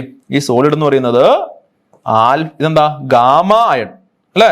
ഗാമ അയണും Fe3C എന്ന് പറഞ്ഞാൽ എന്താണ്? സിമന്റേറ്റ് അല്ലെ? സിമന്റേറ്റ്. Fe3C എന്ന് പറഞ്ഞാൽ സിമന്റേറ്റ് ആണ്. ഈ ഭാഗത്ത് എന്താ? സിമന്റേറ്റ് ആണ്. ഈ ഭാഗത്തുള്ള എന്താ? Gamma iron. ഗാമ അയൺ എന്ന് വേറെ ഒന്നുമല്ല, നമ്മുടെ ഓസ്റ്റനൈറ്റിനെ വിളിക്കുന്ന മറ്റൊരു പേരാണ് എന്ത്? Gamma iron. സോ യൂടെക്റ്റിക് പോയിന്റിൽ എന്ത് റിയാക്ഷനാണ് നടക്കുന്നത്? ലിക്വിഡ് സ്റ്റേറ്റിലുള്ള iron carbon alloy gamma iron plus cementite. Gamma iron plus cementite. Gamma iron എന്ന് പറഞ്ഞാൽ എന്താ? സോളിഡ് ആണ്. സിമന്റേറ്റ് എന്ന് പറഞ്ഞാൽ എന്താ? സോളിഡ് ആണ് ആയിട്ട് മാറുന്നു. ഓക്കെ, യൂടെക്റ്റിക് പോയിന്റിൽ ലിക്വിഡ് സ്റ്റേറ്റിലുള്ള നമ്മുടെ അയൺ കാർബൺ അലോയ് ഗാമ അയണിന്റെയും അതുപോലെ Fe3C സിമന്റേറ്റിന്റെയും എന്ത് ചെയ്യുന്നു? ഒരു കോമ്പോസിഷൻ ആയിട്ട് മാറുന്നു. ഓക്കെ, സോ ഈ യൂടെക്റ്റിക് പോയിന്റിൽ എന്താ നടക്കുന്നതെന്ന് പറഞ്ഞപ്പോ യൂടെക്റ്റിക്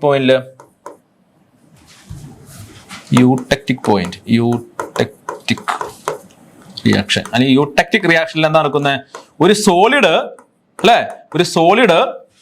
ലിക്വിഡ് എന്തായിട്ട് മാറുന്നു? രണ്ട് സോളിഡ് ആയിട്ട് മാറുകയാണ് അല്ലെ? രണ്ട് സോളിഡിന്റെ മിക്സ് ആയിട്ട് മാറുകയാണ് അല്ലെ? ശരിയല്ലേ? ഈ രണ്ട് സോഴ്സ് ഏതൊക്കെയാ? ഒന്ന് എന്താണ്? ഗാമ അയൺ അല്ലെ? ഗാമ അയൺ പ്ലസ് രണ്ടാമത്തെ സോളിഡ് ഏതാ? സിമന്റേറ്റ്. Fe3C. Fe3C എന്ന് പറഞ്ഞാൽ എന്താണ്? സിമന്റേറ്റ് ആണ്. സിമന്റേറ്റിന്റെ കെമിക്കൽ ഫോർമുലയാണത്. സോ ഈ റിയാക്ഷൻ വിളിക്കുന്ന പേരാണെന്ത്? യൂടെക്റ്റിക് റിയാക്ഷൻ. സോ നിങ്ങൾ ഓർത്തിരിക്കേണ്ടത് യൂടെക്റ്റിക് റിയാക്ഷനിൽ എന്താ സംഭവിക്കുന്നത്? ഒരു സോളിഡ് രണ്ട് ലിക്വിഡ് ആയിട്ട് മാറുന്നു. ഓക്കെ, ഇനി അവിടെ ഉണ്ടാകുന്ന ഒരു ലിക്വിഡ് രണ്ട് സോളിഡ് ആയിട്ട് മാറുന്നു. ഇനി അവിടെ ഉണ്ടാവുന്ന ആ സോളിഡ്സ് ഏതൊക്കെയാണ്? ഒന്ന് നമ്മുടെ ഈ പറയുന്ന ഗാമ അയൺ. ഈ ഗാമ അയൺ എന്ന് പറഞ്ഞാൽ എന്താ? ഓസ്റ്റനൈറ്റിനെ തന്നെ വിളിക്കുന്ന മറ്റേ പേരായിട്ട് ഈ ഗാമ അയൺ എന്ന് പറയുന്നത് ഓസ്റ്റനൈറ്റ്. ഓക്കെ, രണ്ട് Fe3C എന്ന് പറഞ്ഞാൽ എന്താ? സിമന്റേറ്റ്. കുഴപ്പമില്ലല്ലോ. ഇതാണ് എന്ത്? യൂടെക്റ്റിക് റിയാക്ഷൻ എന്ന് പറഞ്ഞു കഴിഞ്ഞാൽ. സിമിലർലി അടുത്ത റിയാക്ഷൻ ഇതെന്താ? യൂടെക്ടോയിഡ് പോയിന്റ് ഉണ്ടല്ലോ. യൂടെക്ടോയിഡ് പോയിന്റിൽ നടക്കുന്ന റിയാക്ഷൻ എന്താന്ന് നോക്കാം. ഓക്കെ, യൂടെക്ടോയിഡ് റിയാക്ഷൻ എന്താന്ന് നോക്കിയേ. യൂടെക്ടോയിഡ് പോയിന്റിൽ എന്ത് റിയാക്ഷൻ നടക്കുന്നത്? യൂടെക്ടോയിഡ് പോയിന്റിൽ ഇവിടെയുള്ള കോമ്പോസിഷൻ എന്താ? ഗാമ ഓസ്റ്റനേറ്റ് ആണ് അല്ലെ? ഗാമ ഓസ്റ്റനേറ്റ്. ഇത് എന്താണ്? സോളിഡ് ആണോ ലിക്വിഡ് ആണോ? ഇത് സോളിഡ് ആണ്. ശരിയല്ലേ? സോ യൂടെക്ടോയിഡ് റിയാക്ഷൻ എന്ന് പറഞ്ഞു കഴിഞ്ഞാൽ ഒരു സോളിഡ് നമുക്ക് അങ്ങോട്ടും ഇങ്ങോട്ടും ആരോട്ട് വരിക കേട്ടോ. ഒരു സോളിഡ് എന്തായിട്ട് മാറുന്നു? ഇവിടെ എന്താണ്? Alpha ferrite. നോക്കുക, ആൽഫ ഫെറൈറ്റ്. ഈ ഇരിക്കുന്ന ഈ റീജിയനിലുള്ള സ്ട്രക്ചർ ആൽഫ ഫെറൈറ്റ് ആണ്. Okay, alpha ferrite. ഇവിടെ എന്താണ്? സിമന്റേറ്റ് ആണ്. സോ യൂടെക്ടോയിഡ് റിയാക്ഷനിൽ ഒരു സോളിഡ് എന്തായിട്ട് മാറുന്നു? രണ്ട് സോളിഡിന്റെ മിക്സ് ആയിട്ട് മാറുന്നു. ഏതൊക്കെയാ രണ്ട് സോളിഡ് എന്ന് പറയുന്നത്? ഇതിന്റെ ഇപ്പുറ സൈഡിൽ എന്താന്ന് നോക്കിയേ. ഈ പോയിന്റ്, ഈ റിയാക്ഷൻ കണ്ടാ ഇതിന്റെ ഈ വെർട്ടിക്കലൈൻ വരച്ചു കഴിഞ്ഞാൽ അതിന് ഇപ്പുറ സൈഡിൽ എന്താ? ആൽഫ ഫെറൈറ്റ് ആണ്.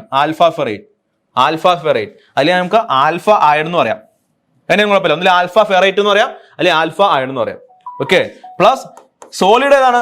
ഒന്നാമത്തെ സോളിഡ് ആണ് ഇത്. രണ്ടാമത്തെ സോളിഡ് ഏതാണ്? സിമന്റേറ്റ് ആണ്. Fe3C. ശരിയല്ലേ? Fe3C. സോ യൂട്ടക്റ്റോഡ് റിയാക്ഷൻ എന്ന് പറഞ്ഞാൽ എന്താ? ഒരു സോളിഡ് രണ്ട് സോളിഡായിട്ട് മാറുന്നു, അല്ലെങ്കിൽ രണ്ട് സോളിഡ് കമ്പൈൻ ചെയ്ത് ഒരു സോളിഡായിട്ട് മാറുന്നു. ആ റിയാക്ഷൻ വിളിക്കുന്നവരാണിത് യൂട്ടക്റ്റോഡ് റിയാക്ഷൻ. ഇവിടെ ഉണ്ടാകുന്ന രണ്ട് സോളിഡ് ഏതൊക്കെയാണ്? ഒന്ന് ആൽഫ അയൺ അല്ലെങ്കിൽ alpha ferrite plus Fe3C. Fe3C എന്നതാണ് സിമന്റേറ്റ്. ഈ alpha plus Fe3C, alpha iron plus Fe3C അതിന് വിളിക്കുന്ന പേരാണെന്ത്? പെയർലൈറ്റ്. ഓക്കെ, നമ്മൾ കുറച്ച് മുമ്പ് പറഞ്ഞിരുന്നു പെയർലൈറ്റ്. പെയർലൈറ്റ് എന്ന് പറഞ്ഞു കഴിഞ്ഞാൽ അത് ആൽഫ ഫെറൈറ്റിന്റെയും അല്ലെങ്കിൽ ആൽഫ അയണിന്റെയും ഈ പറയുന്ന സിമന്റേറ്റിന്റെയും മിക്സ്ചറാണ്. ഓക്കെ, അപ്പൊ ഇതാണ് യൂട്ടക്റ്റോഡ് റിയാക്ഷൻ. യൂട്ടക്റ്റോഡ് റിയാക്ഷൻ എന്ന് പറഞ്ഞു കഴിഞ്ഞാൽ ഒരു സോളിഡ് രണ്ട് സോളിഡായിട്ട് മാറുന്നു. ഏതൊക്കെയാ? ആൽഫ അയണും Fe3C. Okay, then last reaction എന്താ? ക്വസ്റ്റ്യനിൽ പെരിടെക്റ്റിക് റിയാക്ഷൻ എന്താന്ന് പറഞ്ഞിട്ടില്ല. പറഞ്ഞിട്ടുണ്ട്. പെരിടെക്റ്റോയിഡ് റിയാക്ഷൻ എന്താന്ന് ചോദിച്ചിട്ടുണ്ട്. സോ പെരിടെക്റ്റിക് റിയാക്ഷൻ എന്ന് പറഞ്ഞു കഴിഞ്ഞാൽ ഈ പോയിന്റ് ആണ് ഞാൻ പറഞ്ഞു ഇതാണെന്ത്? പെരിടെക്റ്റിക് പോയിന്റ്. സോ ഈ പോയിന്റ് എടുത്തു കഴിഞ്ഞാൽ, ഓക്കെ, നിങ്ങൾക്ക് കാണാൻ പറ്റുമെന്ന് അറിയത്തില്ല, ഈ പോയിന്റ് എടുത്തു കഴിഞ്ഞാൽ ആ പോയിന്റിന്റെ മുകൾ ഭാഗത്ത് എന്താ? മുകൾ ഭാഗത്ത് എന്ന് പറയുന്നത് ഇതെന്താ? ഈ അയൺ, ഈ ഭാഗത്തുള്ള അയൺ വിളിക്കുന്നവരാണ് delta iron. Delta iron, delta iron. Okay, ഇത് ഈ ചെറിയ ഈ ഭാഗത്തുള്ള അയൺ വിളിക്കുന്നവര്. ഇവിടെ എന്താ? ഇവിടെ ലിക്വിഡ് ആണ്, ലിക്വിഡ്.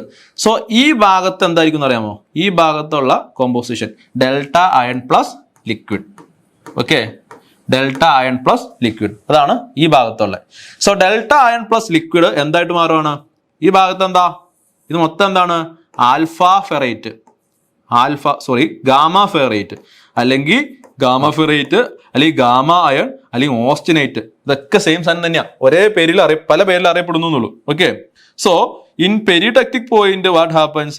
ഈ പറയുന്ന ഡെൽറ്റ അയണിന്റെയും ലിക്വിഡിന്റെയും മിക്സ്ചർ, ലിക്വിഡ് സ്റ്റേറ്റിലുള്ള അയൺ കാർബണിന്റെയും ഡെൽറ്റ അയണിന്റെയും മിക്സ്ചർ എന്തായിട്ട് മാറുന്നു?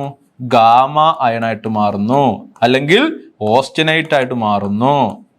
ഓസ്റ്റിനേറ്റ്. ഓക്കെ, ഗാമ അയൺ വിളിക്കുന്ന മറ്റൊരു പേരാണിത് ഓസ്റ്റിനേറ്റ്. സോ ഈ റിയാക്ഷൻ വിളിക്കുന്ന പേരാണിത് നമ്മുടെ പെരിടെക്റ്റിക് റിയാക്ഷൻ. സോ നമ്മൾ ലിക്വിഡ് സോളിഡ് എന്ന രീതിയിൽ എഴുതുകയാണെങ്കിൽ ഡെൽറ്റ അയൺ എന്താണ്? സോളിഡ് ആണ് അല്ലെ? അപ്പൊ solid plus liquid gives solid അല്ലെ? സോളിഡ്. സോ ഈ റിയാക്ഷൻ ആണ് എന്ത്? ഈ പറയുന്ന peritectic reaction. So what is peritectic reaction എന്ന് പറഞ്ഞു കഴിഞ്ഞാൽ രണ്ട് ഒരു സോളിഡും ഒരു ലിക്വിഡും സോളിഡായിട്ട് മാറുന്ന റിയാക്ഷൻ ആണ്. ഇവിടെയുള്ള രണ്ട് സോളിഡ്സ്, സോളിഡ് ഏതാണ്? ഡെൽറ്റ അയൺ ആണ്. ലിക്വിഡ് എന്താണ്? നമ്മുടെ ലിക്വിഡ് സ്റ്റേറ്റിലുള്ള Fe3 ആണ്. ലിക്വിഡ് സ്റ്റേറ്റിലുള്ള അയൺ കാർബൺ ആണ്. ദെൻ സോളിഡായിട്ട് മാറുന്നു. സോളിഡ് ഏതാണ്? നമ്മുടെ ഓസ്റ്റിനേറ്റ് ആണ്. ഓസ്റ്റിനേറ്റിന് വിളിക്കുന്ന മറ്റൊരു പേരാണെന്ത്? Gamma iron. ഓക്കെ, സോ ഇതാണ് different types of invariant reaction എന്ന് പറഞ്ഞാൽ. ഈ റിയാക്ഷൻസിനെ വിളിക്കുന്ന പേരാണ് ഇൻവേരിയന്റ് റിയാക്ഷൻ. സോ ഞാൻ ഇവിടെ ഓരോന്നും എന്താണെന്ന് എഴുതിയിട്ടുണ്ട്. പെരിടെക്റ്റിക് റിയാക്ഷൻ അത് നടക്കുന്ന ടെമ്പറേച്ചർ ഓർത്തിരുന്നു കേട്ടോ. നമ്മൾ അയൺ കാർബൺ ഡയഗ്രം പഠിക്കുമ്പോൾ ടെമ്പറേച്ചർ ഒക്കെ പഠിച്ചോളണം. ടെമ്പറേച്ചർ ഒക്കെ അടയാളപ്പെടുത്തിയാലേ മാർക്ക് വരുള്ളൂ. ആ ഡയഗ്രം അങ്ങനെ തന്നെ കാണിച്ചോളണം. വെരി ഇമ്പോർട്ടന്റ് ആണ്, ഇത് ഭയങ്കര ഇമ്പോർട്ടന്റ് ആണ്. ഇത് ചോദിക്കും പലപ്പോഴും. സോ ഇതിന്റെ ക്വസ്റ്റ്യൻ വരുന്നുണ്ട്. സോ പെരിടെക്റ്റിക് റിയാക്ഷൻ നടക്കുന്നത് 1495 ഡിഗ്രി സെൽഷ്യസിലാണ്. ഓക്കെ, 1495 ഡിഗ്രി സെൽഷ്യസിലാണ്. കോമ്പോസിഷൻ പഠിച്ചിട്ടും കുഴപ്പമില്ല. ഇനി പെരിടെക്റ്റിക് റിയാക്ഷനിൽ എന്നാ നടക്കുന്നത്? ഡീഫെറൈറ്റ് എന്ന് പറഞ്ഞാൽ വേറെ ഒന്നുമില്ല, ഡെൽറ്റ അയൺ വിളിക്കുന്ന മറ്റൊരു പേരാണ് ഡീഫെറൈറ്റ്. ഓക്കെ, പ്ലസ് ലിക്വിഡ് എന്തായിട്ട് മാറുന്നു? ജി അയൺ എന്ന് പറഞ്ഞാൽ വേറെ ഒന്നുമില്ല, എന്താണ്? ഗാമ അയൺ വിളിക്കുന്ന മറ്റൊരു പേര് എന്താണ്? ഓസ്റ്റിനേറ്റ്. ഓക്കെ, ഓസ്റ്റിനേറ്റ് നമ്മൾ പറഞ്ഞതാണ്. നോക്കിയേ, ഇനി യൂടെക്റ്റിക് റിയാക്ഷൻ എന്ന് പറഞ്ഞാൽ എന്താണ്? അത് നടക്കുന്ന ടെമ്പറേച്ചർ എത്രയാ? 1247 ഡിഗ്രി സെൽഷ്യസ് ആണ് അല്ലെ? 1247 ഡിഗ്രി സെൽഷ്യസ്. കോമ്പോസിഷൻ പഠിച്ചിട്ടും കുഴപ്പമൊന്നുമില്ല. ലിക്വിഡ് എന്തായിട്ട് മാറുന്നു? ഗാമ അയണും Fe3Cന്റെയും മിക്സ്ചറായിട്ട് മാറുന്നു അല്ലെ? ഗാമ അയണിന്റെയും Fe3Cന്റെയും മിക്സ്ചറായിട്ട് മാറുന്നു. Fe3C എന്ന് പറഞ്ഞാൽ എന്താണ്? സിമന്റേറ്റ്. ഈ മിക്സ്ചറിനെ വിളിക്കുന്ന പേര്, അതായത് ഗാമ അയണിന്റെയും Fe3Cന്റെയും ഈ മിക്സ്ചറിനെ വിളിക്കുന്ന പേരാണ് ലെഡൂബറേറ്റ്. ഓക്കെ, ലെഡൂബറേറ്റ്. ഓക്കെ, ഇനി യൂടെക്റ്റോഡ് റിയാക്ഷൻ എന്ന് പറഞ്ഞാൽ അത് ഏത് ടെമ്പറേച്ചറിൽ നടക്കുന്ന? 727 ഡിഗ്രി സെൽഷ്യസ്. നമ്മൾ ഈ വീഡിയോ തന്നെ പറഞ്ഞിട്ടുണ്ട് യൂടെക്റ്റോഡ് ടെമ്പറേച്ചർ അല്ലെ? എത്രയാ? 727 ഡിഗ്രി സെൽഷ്യസ്. അതിന്റെ മുകളിലാണ് ഓസ്റ്റിനേറ്റ് സ്റ്റേബിൾ ആവുള്ളൂ. ഓക്കെ, ഈ യൂടെക്റ്റോഡ് റിയാക്ഷൻ എന്ന് പറഞ്ഞാൽ എന്താണ്? ഗാമ അയൺ എന്ന് പറഞ്ഞാൽ എന്താ? ഗാമ അയൺ എന്ന് പറഞ്ഞാൽ മറ്റാരുമല്ല, നമ്മുടെ ഓസ്റ്റിനേറ്റ് അല്ലെ? ഓസ്റ്റിനേറ്റിന്റെ മറ്റൊരു പേരാണിത് ഗാമ അയൺ. ഓസ്റ്റിനേറ്റ് എന്തായിട്ട് മാറുന്നു? ആൽഫ ഫെറൈറ്റിന്റെയും സിമന്റേറ്റിന്റെയും മിക്സ് ആയിട്ട് മാറുന്നു അല്ലെ? Fe3C. നമ്മൾ ഇതൊക്കെ ആദ്യം പറഞ്ഞാണ്. ഈ ആൽഫ ഫെറൈറ്റിന്റെയും മിക്സിന് വിളിക്കുന്ന മറ്റൊരു പേരെന്താ? പെയർലൈറ്റ്. സോ ഇതാണ് ഇൻവേരിയന്റ് റിയാക്ഷൻ എന്ന് പറഞ്ഞു കഴിഞ്ഞാൽ. ജസ്റ്റ് ഇത്ര എഴുതി വെച്ചാൽ തന്നെ നിങ്ങൾക്ക് 3 മാർക്ക് കിട്ടും. 3 മാർക്കിന്റെ ക്വസ്റ്റൻ ആണ്. ഓക്കെ, എന്തൊക്കെയാണ് സോളിഡ് എന്തായിട്ട് മാറും, ലിക്വിഡായിട്ട് മാറും, ലിക്വിഡ് സോളായിട്ട് മാറും, ഓരോ കോമ്പോസിഷൻ എന്താണ്.